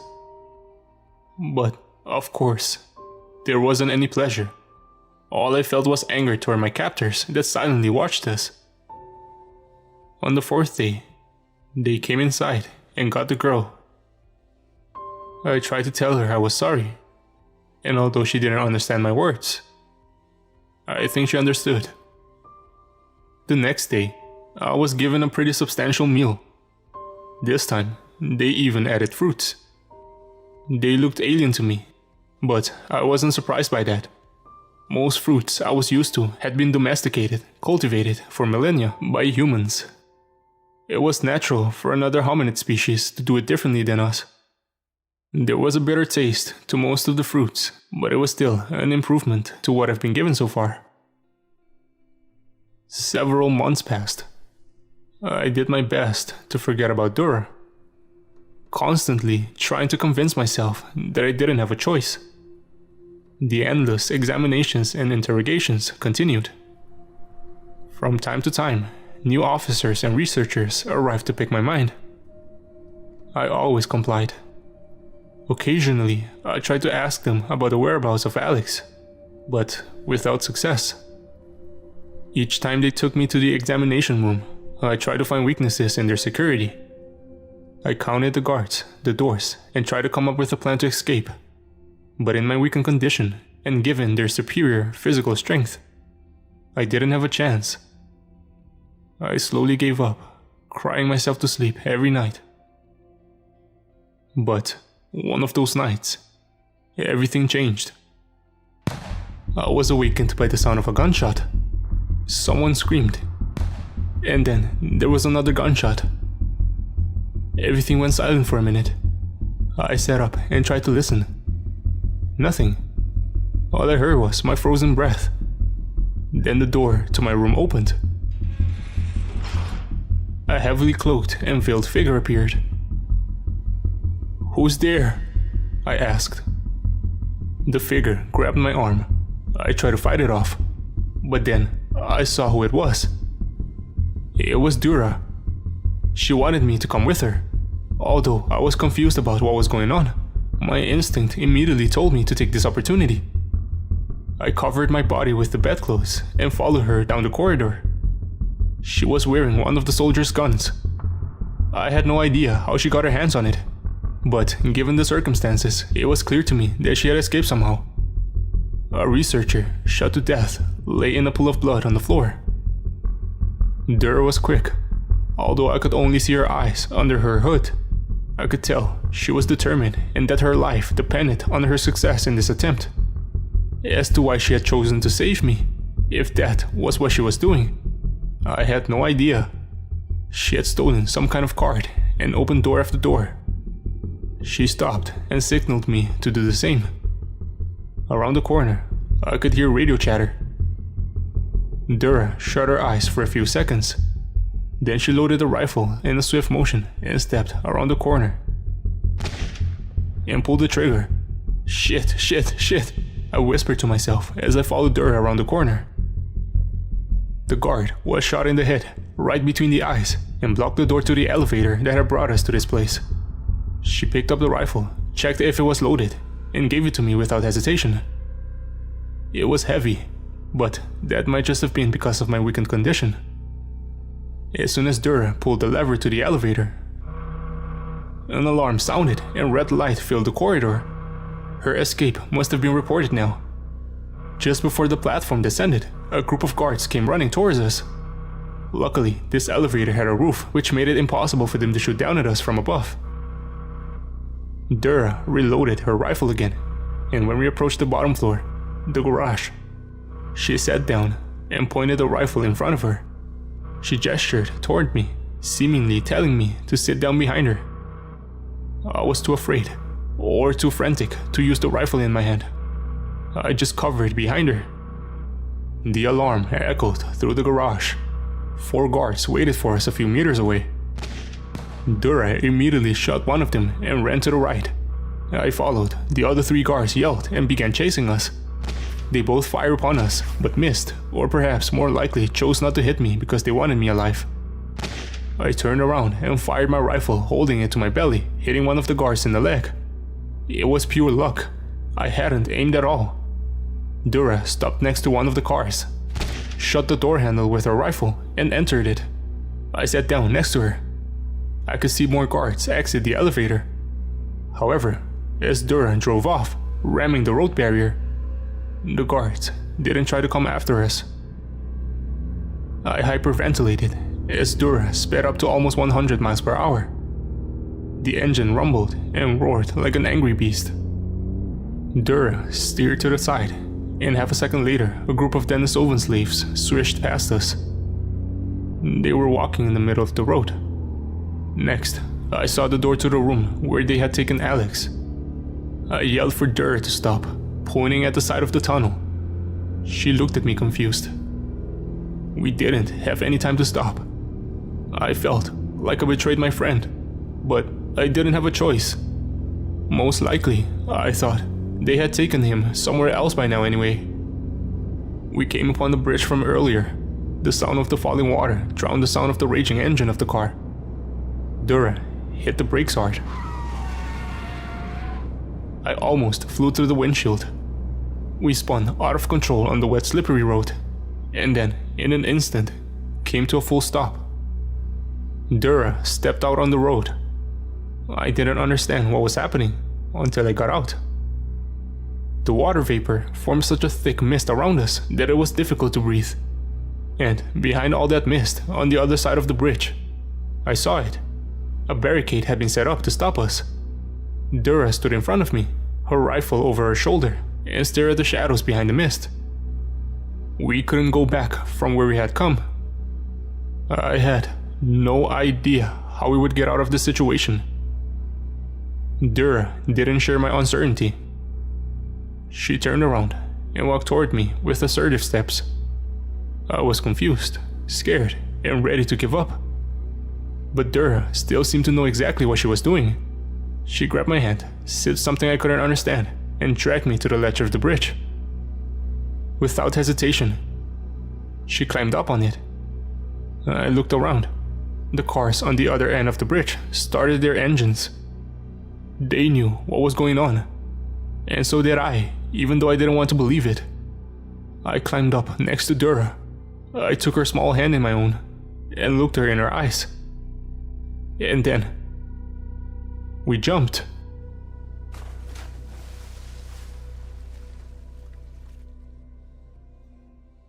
We resurfaced inside of a warm underground pool. I climbed out of the water and helped Dura, who couldn't swim with all her thick clothes, on shore.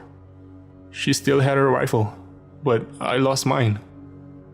A blue, ultraviolet light shone down on us from the ceiling. I froze in my place as I looked around.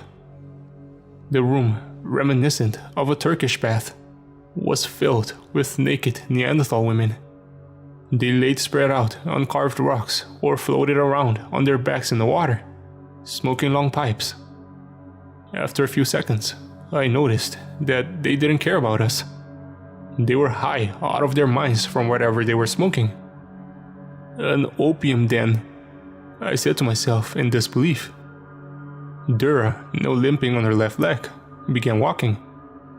One of the women grabbed her leg with a weak grip. Dura pointed her rifle at her and pulled the trigger with no hesitation. But nothing happened. The ammunition must have been ruined under the water. She turned the rifle around and hit the woman in the head with it. No one reacted. There were a set of red clothes on the wall. Dura pointed at them. I put them on and covered my face. It wouldn't fool anyone for long, but maybe it would buy me a few extra seconds. We sneaked up on the flight of stairs and entered an empty corridor. We turned the corner just to find another empty corridor. Then we walked up another set of stairs and entered a third equally empty corridor. It was a maze. From time to time, we passed a few civilians or workers who weren't on duty.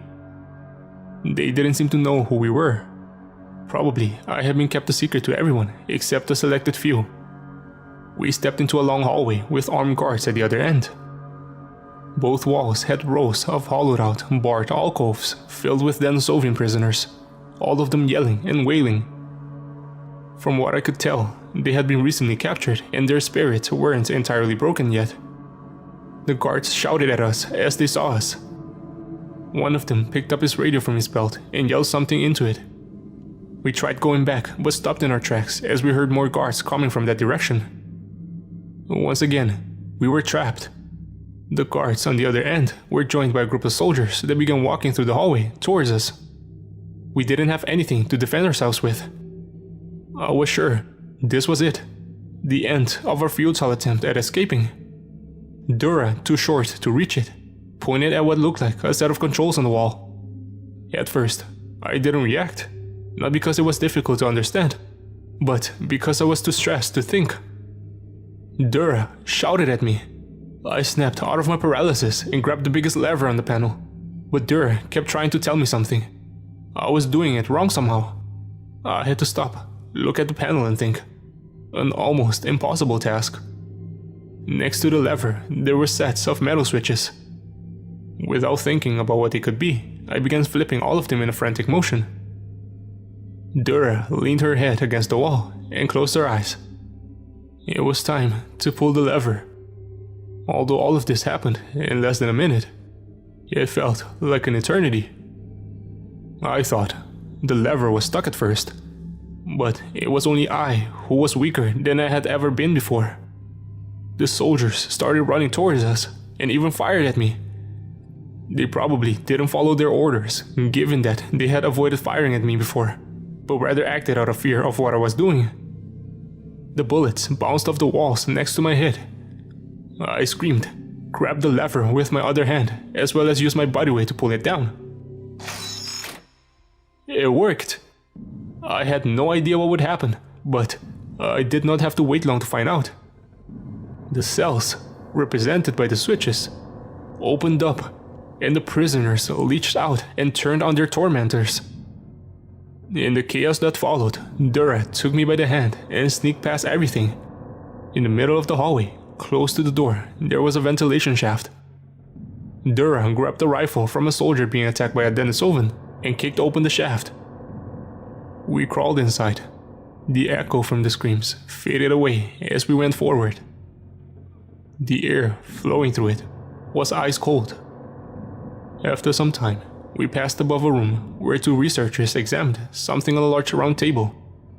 I stopped and looked down the air vent. "Alex?" The researchers looked up at me. Their mouths were covered with surgical masks. My heart dropped to my feet. Alex's naked body was strapped to the table, like a macabre version of the Vitruvian Man. His head was missing. Dura, who crawled in front of me, gestured to me to continue. I had no choice but to comply. "My God, he's dead," I whispered, trying to hold my tears back. Maybe he had died by mistake. Or they had chosen to examine his body while they focused on my mind. A numbness came over me. It suppressed my panic. My best friend was dead. I heard his words like an echo inside my head as I kept going. There's a certain balance here, you know? We crawled, climbed, and jumped down to different floors. My hands turned freezing cold from the metallic surface, then red, then numb, hard and pale. If I didn't get out of here soon, I would get frostbite. When we finally did get out, we found ourselves inside of the mine. The slaves didn't do anything to stop us. In fact, they acted as they were afraid of us. I felt for them while we ran past them, trying to find our way up to the surface. Their misery knew no limits. Their only crime was belonging to the wrong species, which apparently lay outside of the Neanderthals' circle of empathy. I wondered what life was like in the heart of the Denisovan civilization. The Neanderthal slave drivers, snapping with their long black whips, luckily didn't seem to have been informed about us. We walked on a narrow path. On our right, the miners were hacking away at the bedrock with their heavy pickaxes. And on our left, a deep cliff revealed a dark canyon that must have been carved out by the miners for over a century or more. Slowly, our skin got covered in black grime. One breath felt like smoking an entire pack of cigarettes. On the other end of the chasm, armed soldiers, talking into their radios, shone light from flashlights in the face of everyone to see if it was us. Dura kept going without any sign of giving up, but I couldn't tell if she knew where she was going. All I could tell was that we kept walking upward. After some time of constant walking, she stopped. A deep rumbling noise followed, seemingly coming from the surface. And 1 second later, a few stalactites fell into the abyss from above. It was a rocket launch, I figured, meaning we were finally close to the surface now. Dura remained still for a moment, as if she were contemplating in what direction to go next. Then she said something to me, and went on. We came to a couple of circular stairs. They were cramped and dark, but extending far up from the bottom. Slowly, while I kind of hunched behind her, Dura ascended the stairs. Somewhere in the middle, we heard some radar chatter a few meters further up. It felt like my heart stopped. I held my breath. Dura sat down and checked if her rifle was loaded. Then she pointed it in front of her. The soldier above us must have heard us as well, because he expected us when he came down. He pressed himself against the wall like a shadow. He shot first, but only by a fraction of a second. The sound of the guns was amplified in the staircase. I felt a sting of pain in my shoulder. I was hit. The soldier, with his large hand on his chest, fell down. I touched my shoulder. The bullet had gone right through it, piercing me. Strangely, the pain didn't bother me that much. But that was probably just due to the cold and my shock. For the second time since I arrived here, my eyes had to get used to the daylight after being exposed to nothing more than dim lights for a long time.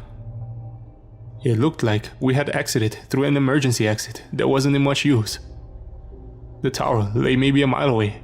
This was closer to the launching pad. That was lucky. The area had been evacuated right before the latest launch. Loud sirens blasting a deep and eerie sound could be heard from the tower. They were in a state of red alert, all because of our escape. 2 airships hung in the air with a thin layer of snow on top of them. I looked around. It wasn't summer anymore. A few meters away, there was a parking lot. It was empty, except for a truck. The guard in the staircase must have arrived in it. It was of the same type as the ones the hunters had used. Dura climbed inside.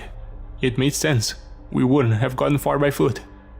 However, the road led right through the site. She started the engine, just barely reaching down to the paddles. She gave me the rifle. This was it, the only way out. Soldiers were already approaching. They fired at us, but as soon as we reached full speed, there wasn't much they could do but to watch us race past them. The large truck almost fell over, balancing on the left side as Dura took a sharp curve next to the tower. I pointed the rifle out of the window to my right and fired at a couple of soldiers entering 3 cars that resembled black Ferraris from the 80s. But I didn't hit any of them. We smashed right through the gate that led out of the site, while the guards jumped away from it.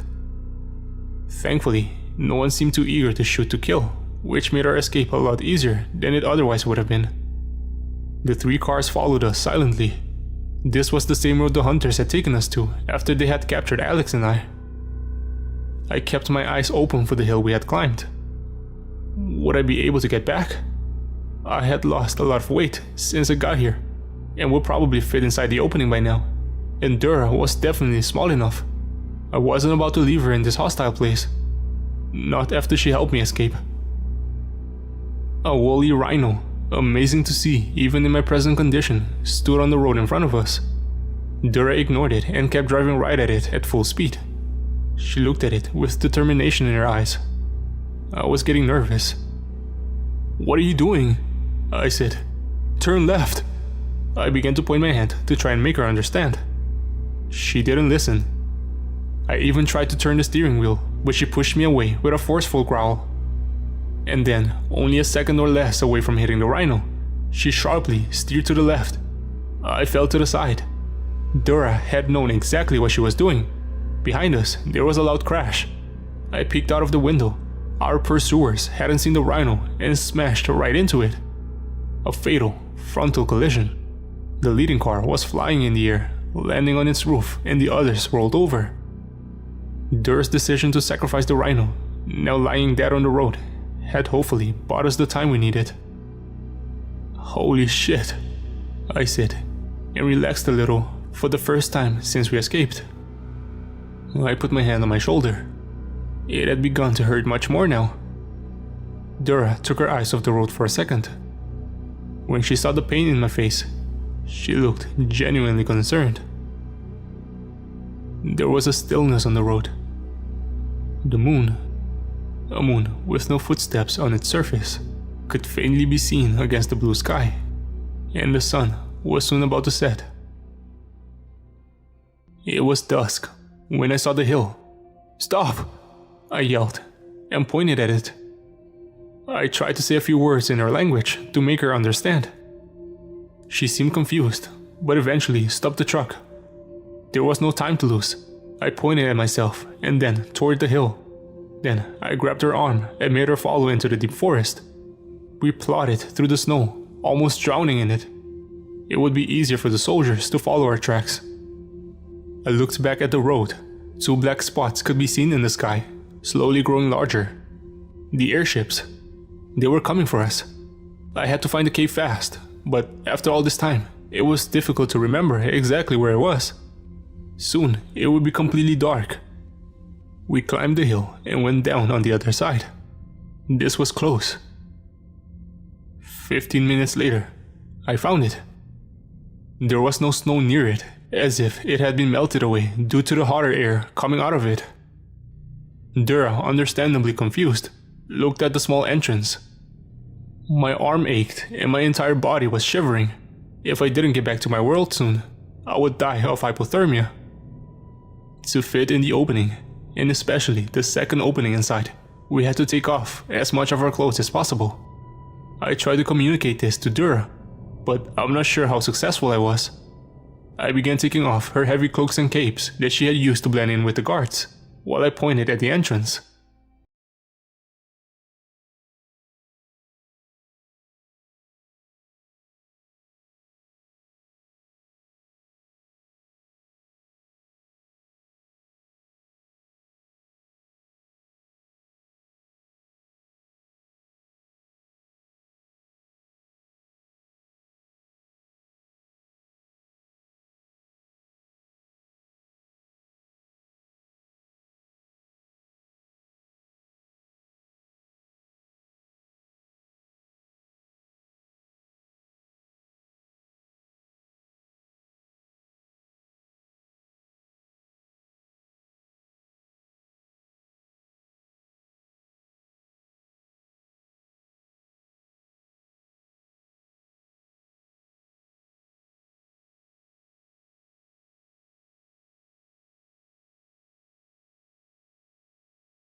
But after I yelled at her, she did as I said and walked away. Luckily, the lack of snow outside the cave meant we didn't leave any prints for the soldiers to discover. The only thing I heard as I crawled through the small passage was the echoes of my weeping. I've returned to the cave once a month, and there hadn't been any signs of anyone coming out of it. I've put a large boulder in front of the entrance that can't easily be moved from the inside, and I've leaned some heavy sticks against it to see if anyone moves it. So far, it seems like Dura kept the cave a secret. Oh, Dura. By now, if she survived, my child is 1 year old. Not a day has gone by without me thinking about them. I regret my decision to return to my world without her. But during this year, I've been keeping myself busy. On the table behind me right now, there are a few things that were very difficult to get a hold on. A bunch of automatic rifles and semi-automatic pistols, tons of ammo for them, grenades, a rocket launcher, and a lot more. I'm going back. This time, I'll be ready. I'm going to show them the true nature of Homo sapiens. They won't know what hit them. I'll give them hell.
Ian, didn't you hear the captain calling? Carter asked. I moved my gaze from the notes on my desk and looked in his direction. He was standing by the entrance to my room, hands on his hips. He looked furious and impatient. What's going on? I asked. We have an emergency. HQ wants to send us on a rescue mission. Rescue? Who? I raised my eyebrows. No idea, the briefing's already started. Come on, let's get to the control room. Before I could ask him anything else, he turned and went down the hallway. I arranged my notes neatly and exited my room. The corridor leading down echoed with my footsteps and Carter's own in the distance. The spaceship was big enough for me to still sometimes lose direction, but at least it was equipped with gravitational panels so we could get around more easily without floating and getting disoriented like in the early stages of the simulation. I turned right at the corner and saw Carter stopping in front of the control room door. He turned around and waited for me to get closer. Once I did, he pressed the big square button next to the door, which made it slide sideways.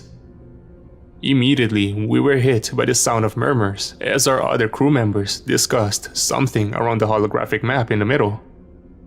Behind the crew was a row of control panels sitting in front of a huge pane of glass. I glanced at the dark space beyond the glass, filled with hundreds of stars in the distance, unreachable still to mankind. It often made me realize how insignificant we are, and how easily we can get swept away in an instant in this cold abyss, and no one would ever even know. I was shaken back to reality by Captain Adams' stern voice. Ian, late again. Sit down, he said. The crew consisted of 6 members altogether, and we had mandatory meetings every morning and evening to go through the list of inspections. So, when Carter called me for an unexpected meeting at 5 p.m., I knew something must have gone terribly wrong. I sat down and waited for the captain to speak. He said, "Earlier today, there was an incident on board the ISS-14. We don't know what exactly happened, but supposedly there are casualties and Earth lost contact with them. HQ wants us to go there immediately and provide rescue to anyone alive." But that place is pretty far away. The team medic Riley said. It'll take us at least a few hours to get there, and we're not rescue services. Yeah, but there's no one closer to them than us. Now, I know that this is not our line of work, but it has to be us. We go there, look for any survivors, and go back home. Wait, what about the mining operation? James asked. HQ wants us to put it on hold. Right now, the priority is rescuing the ISS-14 crew and escorting them back home. Fine, I'll start the engine, Hank, the pilot, said. He stood up and went to the control panel with Carter, and the two of them pressed a series of buttons.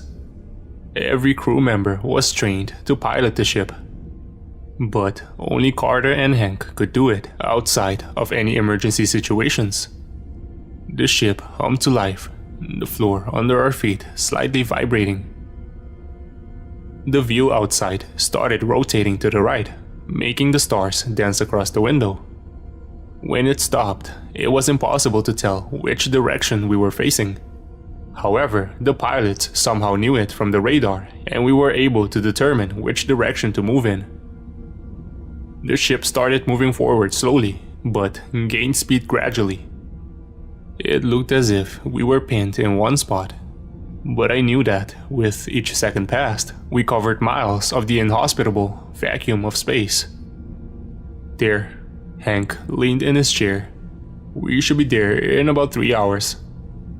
Well, keep your eyes open, the captain said, and try to see if you can get in contact with him in the meantime.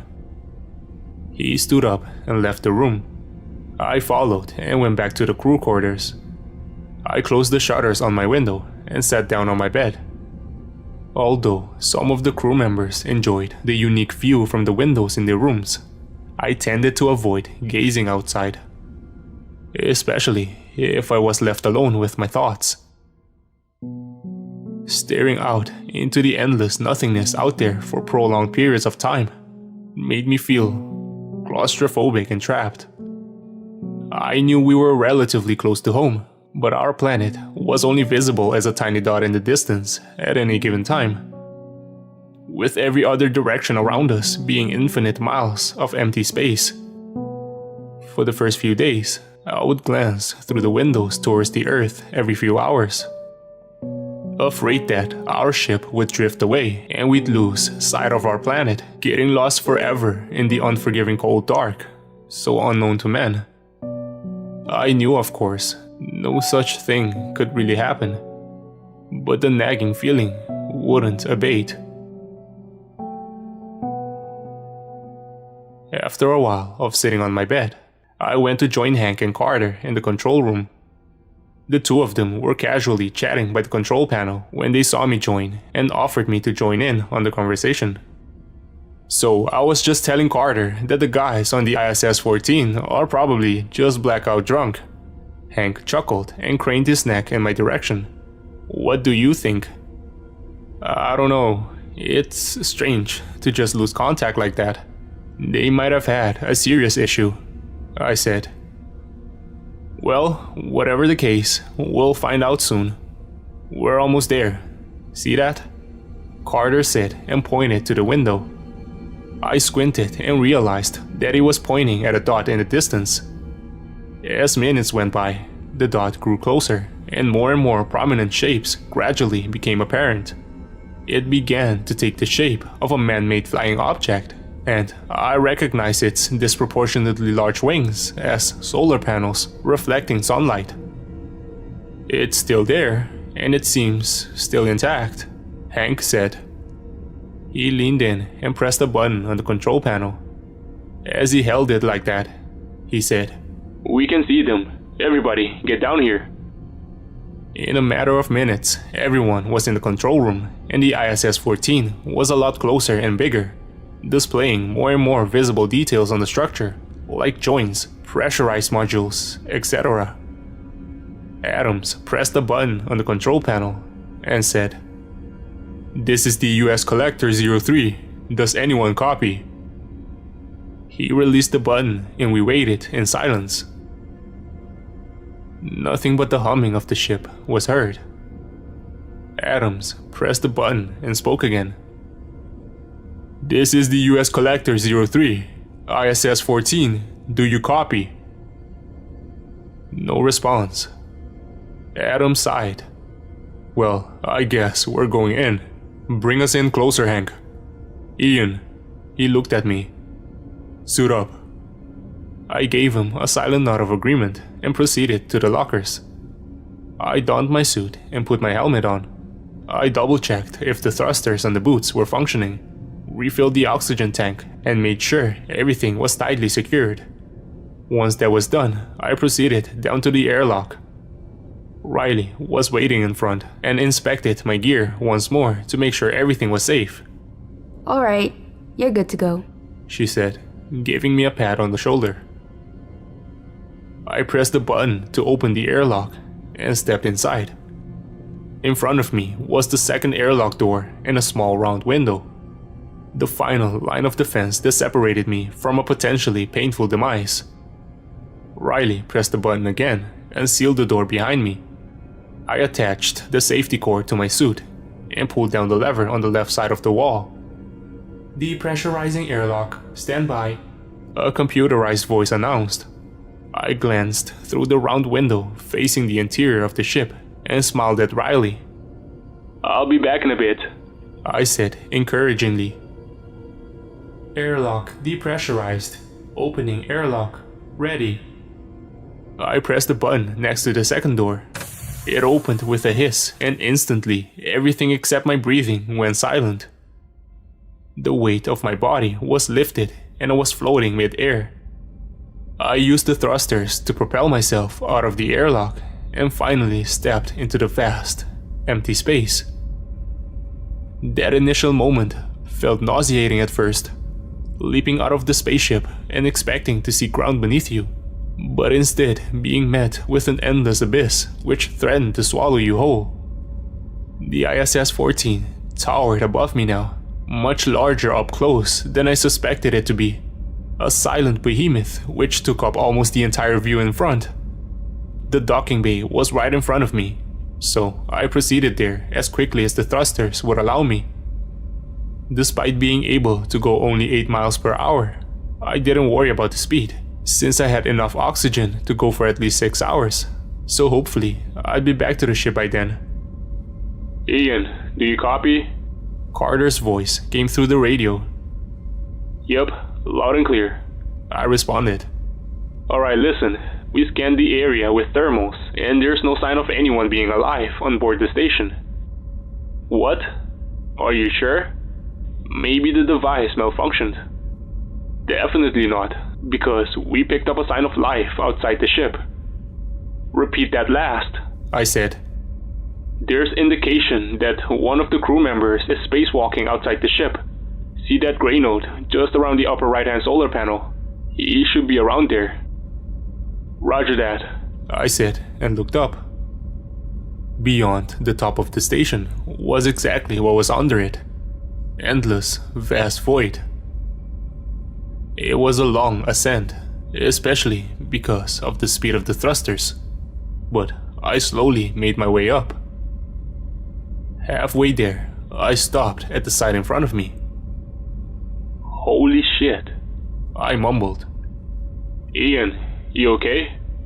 James asked. I stared in bewilderment, unable to respond. The airlock, which led inside the station, was wide open. That was not uncommon if astronauts went on repair missions which were short. But what bothered me here was the fact that both airlock doors were wide open, letting out all the air. Guys, I said. Something bad happened here. Both airlock doors are wide open. There was silence on the other end, until Riley simply uttered a dumbfounded, "What?" Probably human error, I said. That's impossible, Adams scoffed. The system would have warned them tenfold. You would have to be a complete idiot, suicidal even, to make a mistake like that one. Well then, I can't explain this, I said and continued ascending. Pretty soon, I reached the top and had a good view of the entire station. The place seemed completely undamaged, so it made sense to me that someone simply made a mistake when opening the airlock. Any sign of survivors? Adams asked. I scanned the area and at first saw nothing. And then I noticed it. An astronaut, blended with the white exterior of the station, just floating around, upside down. He showed no signs of movement, so I assumed he was either dead or unconscious. I see something. Hold up. I leaned forward and activated the thrusters once more.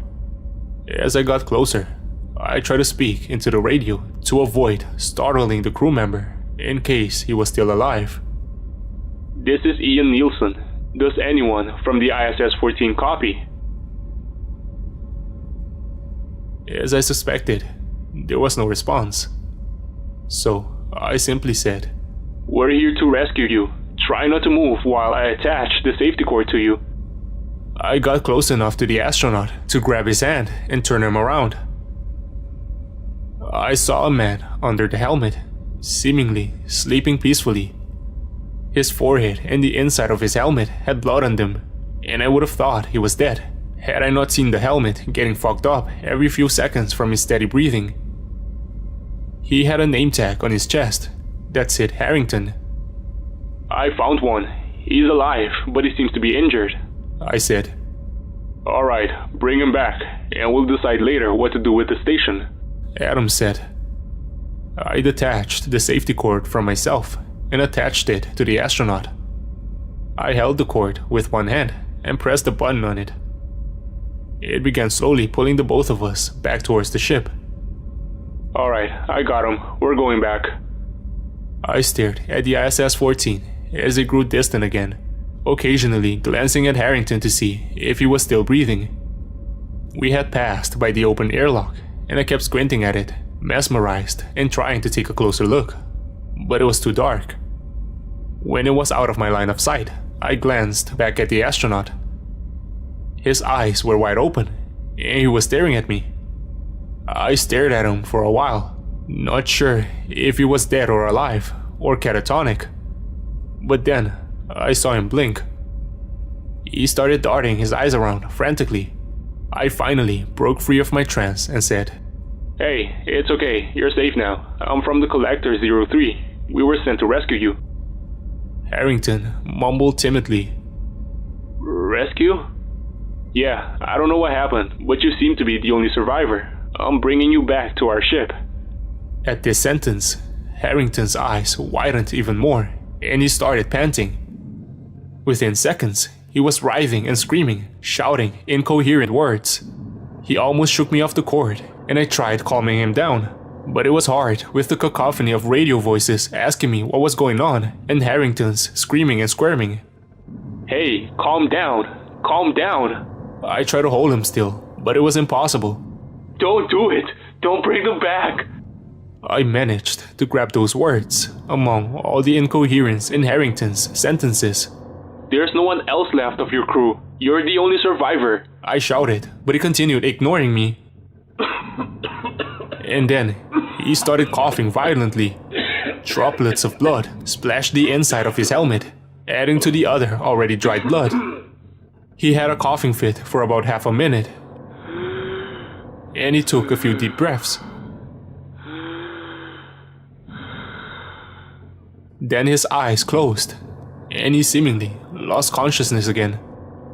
"Ian, report, damn it!" Adams shouted over the radio. It took me a moment to recompose myself, and then I answered. "I think he has internal bleeding. We have to hurry. Riley, get the first aid kit ready." On it. Riley responded.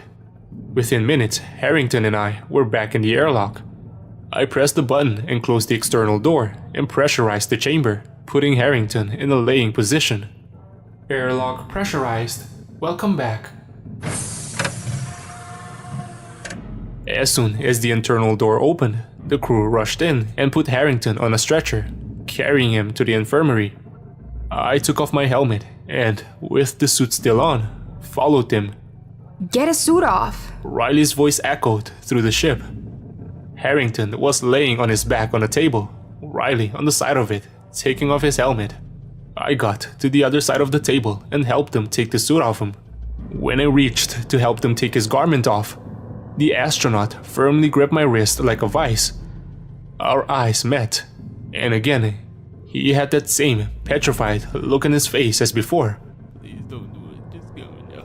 He mumbled something, but I couldn't understand him. I leaned in and told him to repeat what he said. "You brought them back," he said with a trembling voice. I looked down in time to see Riley take off Harrington's garment, and an audible scream was heard from her, along with gasps from the other crew members. When I looked down, I could hardly comprehend what I was seeing.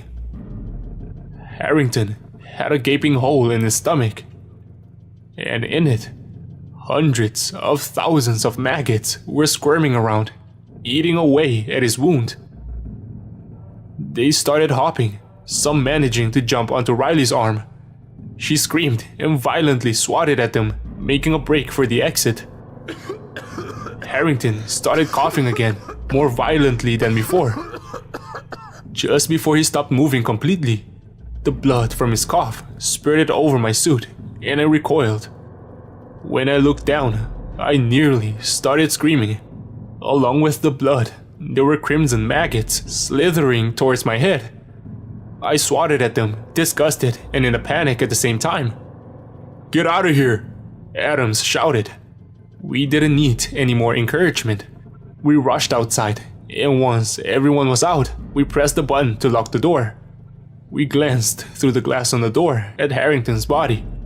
More and more maggots squirmed out of Harrington's wound, impossibly many to fit into his stomach alone, swarming his exposed body parts and feasting away on his remains. Is everybody okay? Anyone get bit? Adams asked. Most of us nodded. Riley, what the hell was that? James asked, beads of sweat forming on his temples. Riley opened her mouth as if to say something, her gaze still fixated on the infirmary. She shook her head without saying anything. How the hell did he get maggots on him? I asked. Even if he had a necrotic wound, there's no way so many maggots could just come out of his stomach like that. Well, the only explanation is he or one of the crew members were infected and it got out of control, Adams said. Either way, it doesn't matter. We have to get in touch with HQ. He turned around and left the corridor, and everyone else started towards the control room after him. Riley and I were at the back, and she started down the corridor.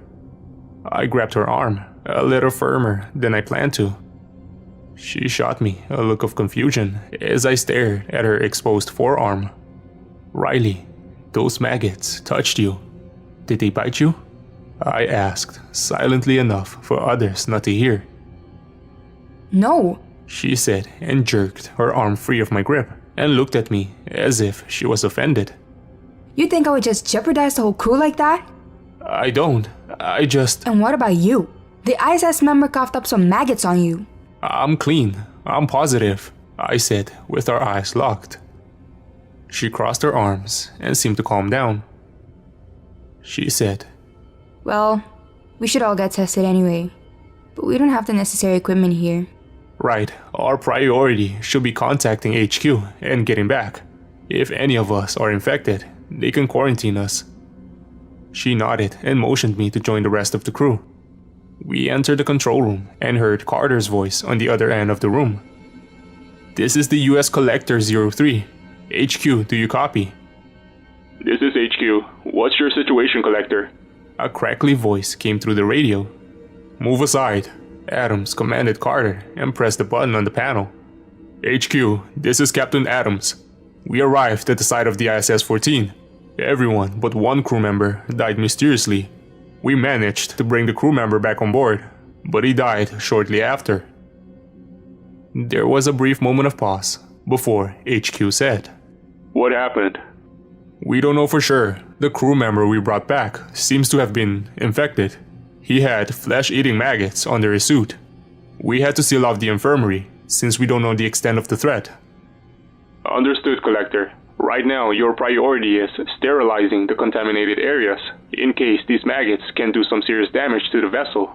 Once you've done that, haul ass back to base so we can quarantine and treat you, if necessary. We're sending someone out there right now. Copy that, HQ. Collector out. Adams turned to us with his typical stern look and said, Well, you heard him. Let's first sterilize the infirmary. Hank pressed the button on the control panel. When nothing happened, he pressed it again. He flipped the switch up and down and pressed the button once more before he started repeatedly slamming it. What's going on, Hank? Carter asked. Hank pressed the button a few more times before responding. The sterilization won't work. Button's not responding. Try some other rooms, Carter suggested. Hank did that and pressed various other buttons, but still no dice. Shit, now what? Riley mumbled. Adams sighed and turned to James. He said, James, I need you to put on the hazmat suit and decontaminate the infirmary manually. No fucking way, James rebutted. Have you seen what those angry little fuckers can do? I'm not going in there.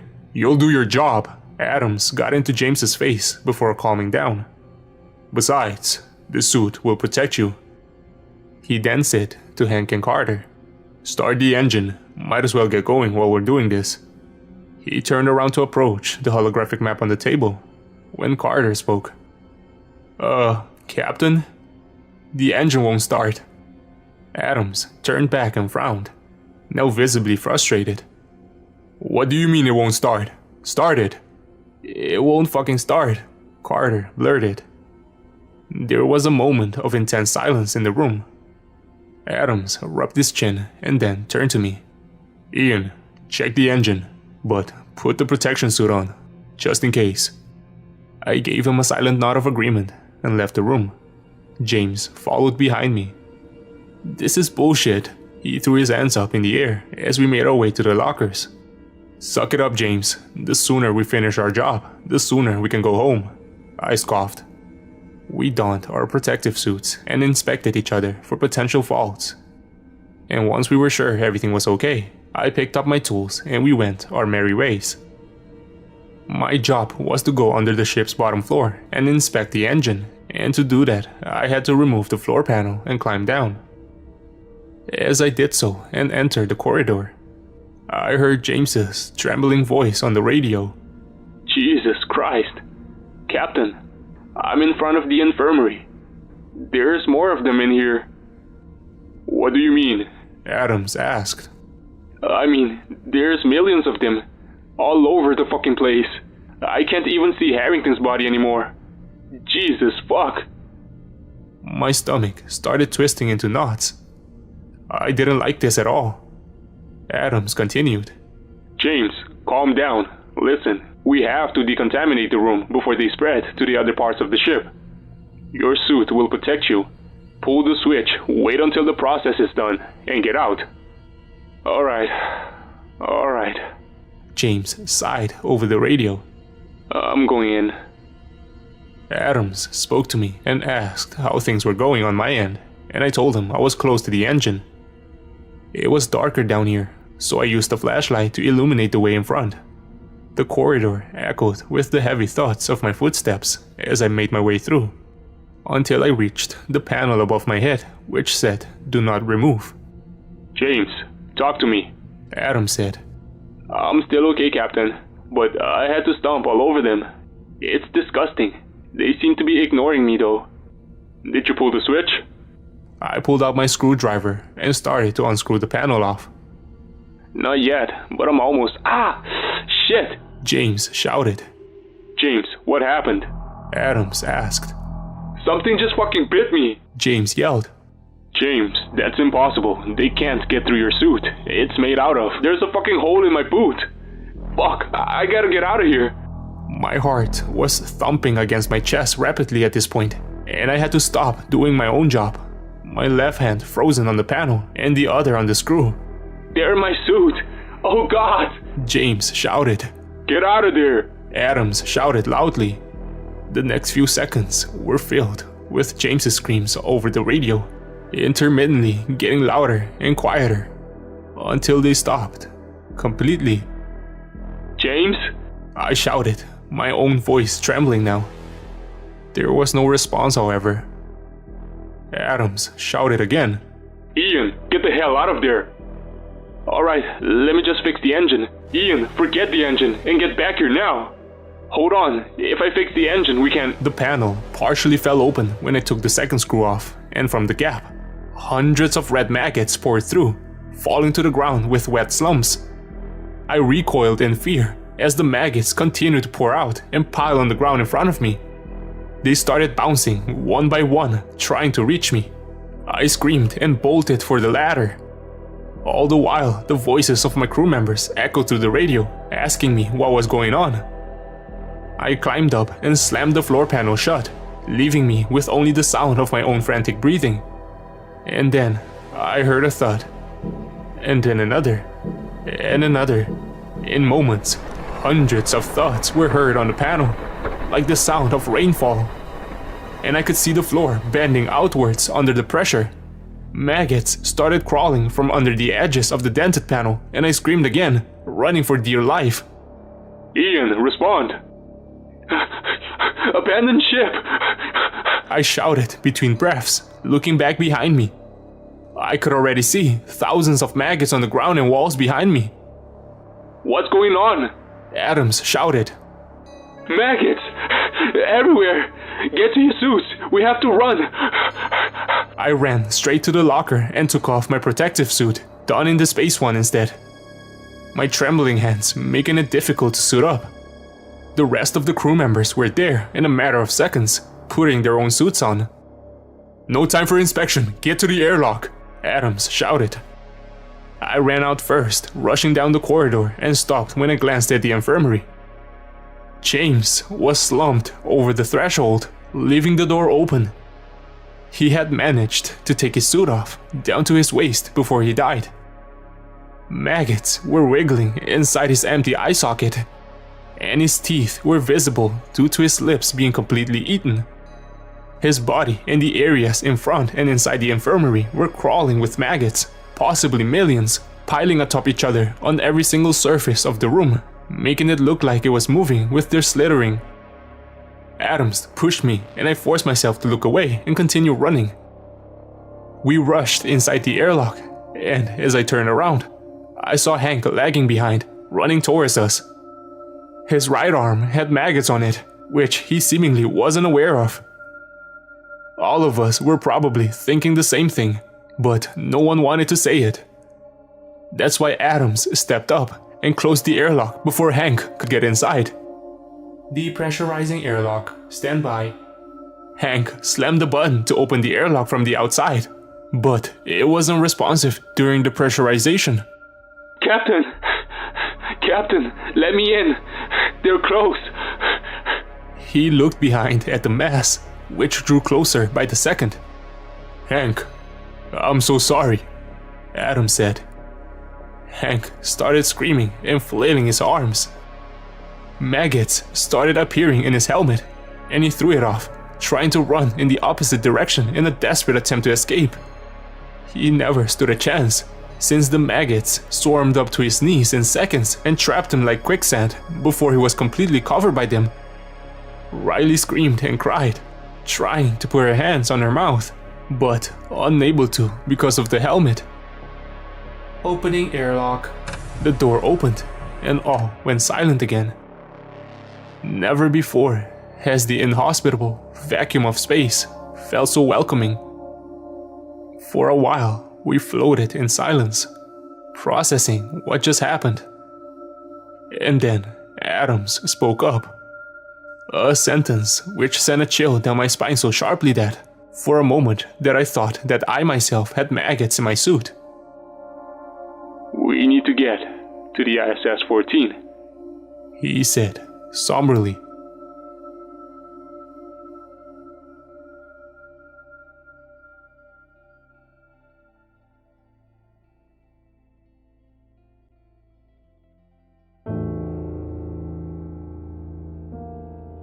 Riley and I shot each other a confused stare, but said nothing.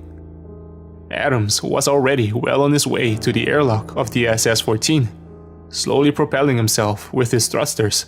Carter followed closely behind, and soon the entire group of survivors was unanimously headed towards the silent behemoth of a ship. Captain, there might be maggots in there, I said through the radio. I know, Adams's voice came tiredly through the radio. But some of us are low on oxygen.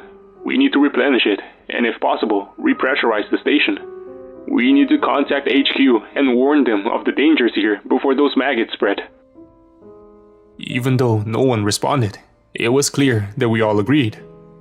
After all, we had only two choices: drift around in the vacuum of space until help came, or try to find shelter inside. Both options seemed equally daunting. What the hell are those things? Space maggots? Carter asked. Whatever they are, they can't be allowed to go back to Earth, Adams responded. We reached the airlock of the ISS-14 and went inside. The entire ship seemed to be dark, so we turned on our belt flashlights. Should we close the hatch? Riley asked. Yeah, might as well, but if the station is infected, we might have a better chance surviving in the vacuum. So be ready for a quick venting, Adam said, slowly propelling himself deeper into the station. Carter clicked the button to close the exterior airlock door, and once we were inside, he closed the interior one as well. Adams went ahead, the corridor illuminated by his flashlight like a wave of light. We followed him, nervously jumping at every tiny detail on the walls which resembled maggots or seemed like it was moving. All the doors are open, except the control room, Adam said. Yeah, so? Carter asked. They may have vented the station from there. Common procedure is that in case any venting needs to be done, all astronauts are to put on their suits and head to the control room. Well, let's see if anyone is inside, I said. Adams nodded and pressed the button next to the door. A message popped up that said, "Warning, pressure inside the room is higher than the pressure outside. Do you wish to equalize pressure?" Adams clicked on yes. "Equalizing pressure, stand by." The message blinked on and off for a few minutes, and I felt myself becoming heavier gradually as the gravity adjusted, until all four of us were with our feet on the floor. The display turned green as it said, "Pressure adjusted. Warning, emergency power online. Oxygen production offline. Please use emergency oxygen stations to replenish your oxygen." The door slid aside, and we were met with a dim red glow of the control room. Immediately, we saw the body of an astronaut lying face down in the corner of the room. Riley rushed to the crew member and turned her to herself, but her look of vague hope turned to disappointment. She's dead. The rest of us approached and saw the astronaut's face. It was a young woman, no older than 30, blue in the face, but despite the color of her skin, she looked like she was sleeping peacefully. Her name tag said, Moody. "She's holding something," Carter said.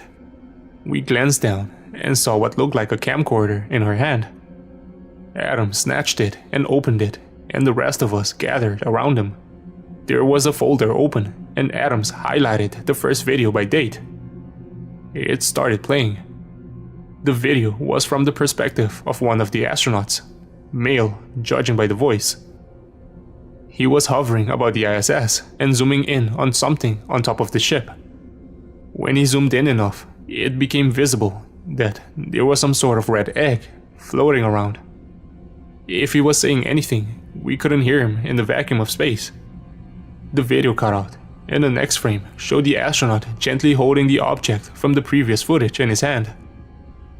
The red egg had veiny marks on it, and it was slightly bigger than the astronaut's palm. The astronaut flipped the egg from side to side, examining it curiously.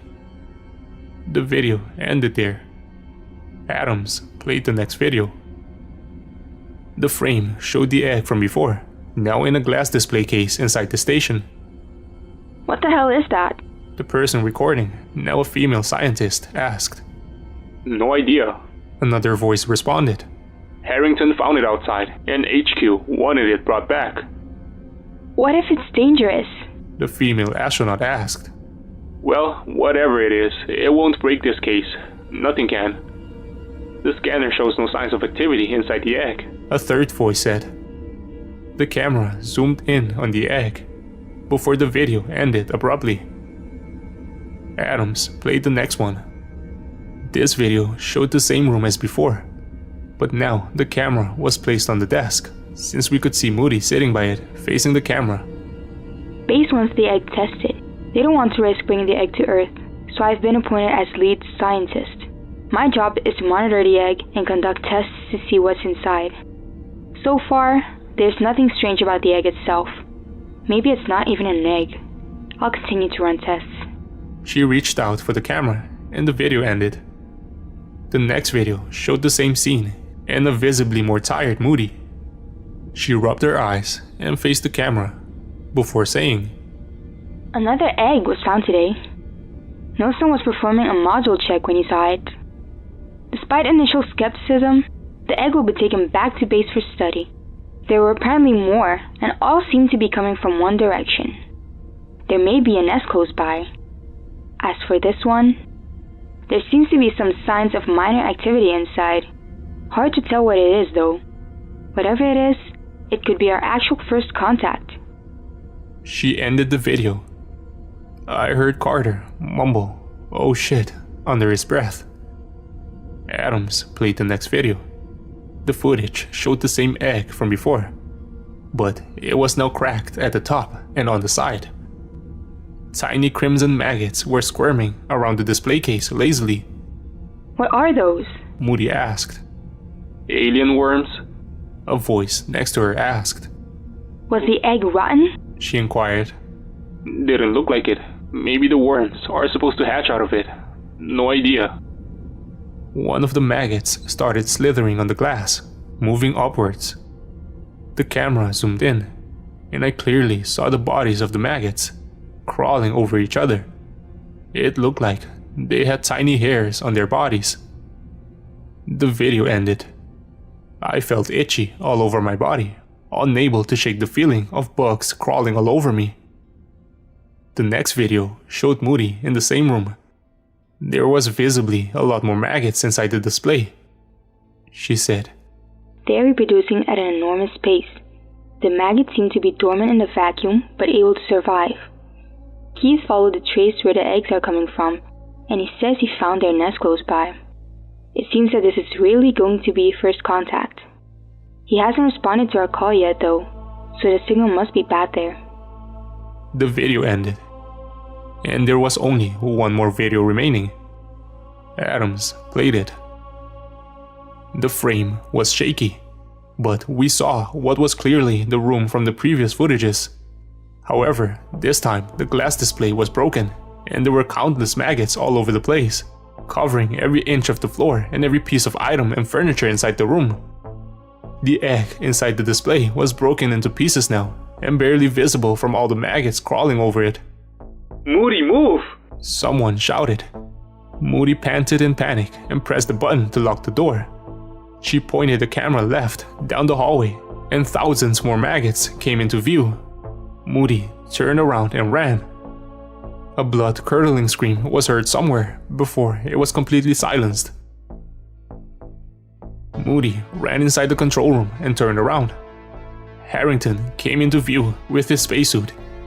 He pressed the button to lock the door from the outside and shouted, Moody, vent the station. Wait, what about you and the others? No time, I'll open the second airlock. Get ready. He ran out of view, ignoring Moody's plea to stop.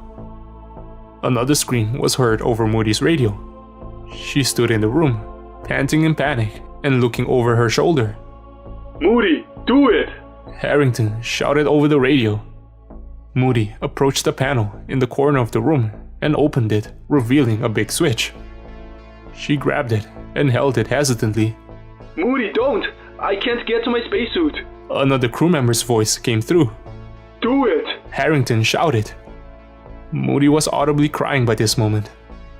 With hesitation, she pulled the switch down and heard another short-lived scream. The video cut out and came back the following second, showing Moody in a dim-lit room with red light, gasping for air. She pointed the camera towards herself. Tears were streaming down her face. She exhaled with a trembling voice and said, Oxygen production was damaged. I only have a few minutes left. HQ doesn't know what happened, and everyone else is dead. All of the maggots have been vented out, but the nest is still out there. Whoever finds this, you have to destroy the nest. It's close by. The coordinates are on the wall here. She pointed the camera at a wall, and we unanimously looked at the numbers on the wall, which were still there. Moody took a few shallow breaths and said, Also, please send my final message to my sister. She started sobbing more. Haley, I'm so sorry. You were right. Space is really bad. I wish I'd listened to you. I'm glad Mom isn't alive to witness this. I'm sorry for being so stubborn. I'll always love you, little sister. She sniffled and cried before turning off the camera. The four of us stared at the blank screen in silence. Jesus, Carter muttered. So, what now? I asked. Adams sighed and gently placed the camcorder next to Moody's body. We're going to the nest, he said with determination. Whoa, Captain, you can't be serious, Carter said. Carter, you can stay if you like, Adams said and looked at Riley and I. Same goes for you too. Wait for rescue if you like, but I have to finish this. "No way, Captain. I'm coming with you," I said. Riley agreed to come too. So in the end, Carter threw his hands up in the air and said he'd come along as well. "Alright, then let's fucking do this," Adam said. We replenished our oxygen tanks and found whatever could be used as a weapon. There were no guns aboard the ISS, which probably wouldn't be useful against maggots anyway. So instead, we grabbed lighters, deodorant cans, and pieces of cloth that we could set on fire. Before we knew it, we were back outside in the vacuum of space. Adams led the way, propelling himself through, with the three of us following closely behind. How the fuck do we even know how this place looks? Carter asked. For all we know, it could just be a floating nest and long gone from that location. No choice, Adams replied. We gotta find that thing. If not us, someone else will have to do it. We're not paid to do this sort of Carter. If you're just gonna bitch the whole time, then turn back and get the fuck out of here. Adams shouted through the radio. Carter hasn't responded.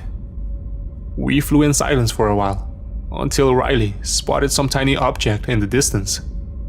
It looked round and reddish. What the fuck is that? I asked, immediately suspecting to one thing. Adams flew there and grabbed the object, inspecting it curiously. He turned to us so that we can observe it as well. An egg, just like in Moody's footage, he said, letting the egg float. Indeed, it looked exactly like the red veiny egg in the video. I saw more details than in the video though. In addition to the bulging veins, there were thin, orange ones on the inside, visible on the surface. It reminded me of the time when I cracked open an egg, and instead of the yolk, saw an embryo of a chick. Adams grabbed his spray can and lighter. Everybody, back up, he said. He flicked the lighter on and the flame appeared, moving not upwards like in normal gravity, but dancing in various directions, almost like when blood starts to flow underwater. Adams put the spray can behind the flame and pressed the button. Although we heard no sound, we saw the wave of flame expanding like a torch and setting the egg aflame. Immediately, we saw little maggots wiggling out and going for the captain. But Adams didn't let up with the flame. His face intense with revenge and anger, the flame reflecting from his helmet. He was practically burning them to a crisp. Even after the egg was nothing more than a burnt shell, he continued burning it. Captain, you got him. Let's go, Carter said. Adams finally let up, observing his artistic piece of work, before letting out one more gust of flame and then turning around. Let's go, he said emotionlessly. We were far ahead of the ISS by this point, a good 20 minutes since we left. The station seemed tiny from here, and we were mere specks of dust floating through space, surrounded by miles and miles of vast nothingness. Captain, we still on the right track? I asked. Adams kept quiet for a moment, and then pointed over yonder. Riley, Carter, and I looked in the direction he was pointing, and there it was. Some kind of an object in the distance. It was hard to tell what it was, but it looked rectangular, human-made, and not crude like a piece of rock from space. We started seeing eggs more frequently floating past us, but there were too many to deal with individually, so we just let them be. As we got closer, it became clearer that the object we were seeing was indeed like a cube. Greenish in color, with black lines going along the edges like columns. Is this it? Carter asked. It was big, a lot bigger than I anticipated, easily towering over 50 feet on each side. Right in front of us was a rectangle-shaped entrance near the bottom part of the cube object. One egg floated out of there, spinning in the air. Adams pushed it out of the way and illuminated the entrance. It had the same kind of green and black colors like on the exterior, but nothing noteworthy about it. He looked at me and gestured with his head for me to go in. I did as he said, and gasped in awe at what I saw. The interior looked exactly like the exterior, but the greenish lines that went along the walls glowed in color that gave off the vibe of radioactive material, showering me and my crew members in sickly green. I realized that there were eggs strewn about, firmly stuck on the walls in some sort of gooey substance. What the fuck? This must be the nest. Captain, are you seeing this? Carter asked. When we got no response from Adams, we shot around to see what was going on. Before we realized what was happening, the exit slid shut and Adams was out of sight, the green glowing brighter now. Captain! I shouted. For a moment, there was only silence. And then Adams spoke. I'm sorry, guys. I didn't want to do this. You see, these worms aren't just flesh-eating parasites. The maggots can devour things quickly, yeah, and they can reproduce quickly too. But they are also intelligent beyond our comprehension. My heart was beating fast at this moment, and I got a really bad feeling. Captain, open this fucking door! Carter slammed on the wall, which was previously an open space. Adams continued. They can get inside the host and devour him from the inside out in a matter of seconds, taking control of the body. You see, Adams wasn't careful enough when evacuating the ship, and the three of you didn't care enough to check him for any marks. I can't allow you to stop this process. Carter started slamming the door harder, Riley visibly panicking, and I kept glancing around to see if any of the eggs had hatched by any chance. Just then, a voice came over our radio. ISS-14, this is HQ. Is anyone still alive there? HQ, we're here! We got a situation here! I shouted into the radio. A moment later, HQ said again. This is HQ. Is anyone alive out there? I tried again, along with Riley and Carter, but they couldn't hear us. And then Adams spoke. HQ, this is Captain Adams of the Collector. There are no other survivors. I'm on my way to you now. Copy that, Adams. We'll stand by. HQ said. We tried contacting HQ again, but to no avail. Either Adams jumped our signal or it was blocked inside the structure. Just then, I caught something with my peripheral vision. One of the eggs had started to hatch, and maggots were wiggling out of it. We gotta get out of here, I said. Carter was still busy slamming the door and trying to contact HQ, unaware of the eggs hatching. Carter, we gotta get the fuck out now, I said. He finally realized the severity of our situation, and all three of us started propelling each other through the structure, using spray cans and lighters to burn everything and anything that got anywhere close to our vicinity. We had the advantage of the structure being spacious and the worms not being able to jump around in vacuum, so we were relatively safe, except for the ones that made their way accidentally to us. The structure seemed to wind around as a corridor, eggs and slime decorating most of its interior. I started to lose hope, and I thought this place would become my tomb, leaving my body to float in the vacuum of space for hundreds of years. But then we saw the exit in the form of a square-shaped hole. We propelled ourselves out, turning around only to burn the rest of the maggots that stumbled outside. Shit!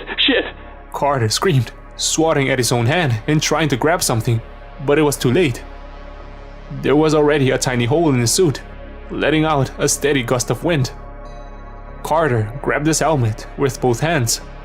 The shocking realization of what he was about to do hit me, and I tried to stop him. Carter, no! I shouted, but it was too late. Carter twisted, and his helmet came off. Instantly, his face started contorting into one of palpable pain and changing colors. I tried to put his helmet back on, but he pushed me and threw the helmet further away. You'd think that dying in the vacuum of space is a relatively quick process, but it's not. It's very slow and very painful. Carter convulsed, his face turning blue and bloating, his eyes turning bloodshot for what felt like minutes, until he stopped moving completely and was left floating in the air as a rag doll, Ian, we gotta go. Riley sobbed, and I knew she was right. We tried contacting HQ, but it didn't work. So we simply flew back to the ISS as fast as we could. We had to stop Adams, or whatever those maggots controlling him were. After around 20 minutes, we finally got back and saw another ship waiting nearby. We were greeted by the crew members who needed a few minutes to understand what we were rambling about. When I finally asked them about Adams, they said he already left with the other team. We tried to explain what had happened, but no one believed us. We had to tell them to go and check out the structure for themselves, but to bring flamethrowers. That took another hour, and when they came back with 2 men less, they asked us to tell them everything. Adams had returned to Earth by then. When we got back, we got information that he volunteered to be on the team which is running tests on the alien egg brought back to Earth.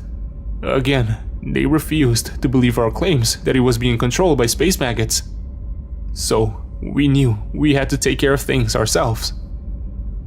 It's been 2 days, but Riley and I managed to get to the base. I'm afraid that this will be my last mission though. I discovered a tiny wound on my right hand when I got back to Earth. There is no pain or anything, but something is wrong. I can feel it. First, I lost control of my hand, and now my entire right arm. It's moving, but not by my own action. I can already feel part of my neck doing involuntary movement, so I'm afraid I'm a goner. Adams needs to be stopped and the egg destroyed. Even so, I feel like this is a losing battle that we're fighting. That structure out in space was made by someone or something other than humans. And they put those eggs there for a reason.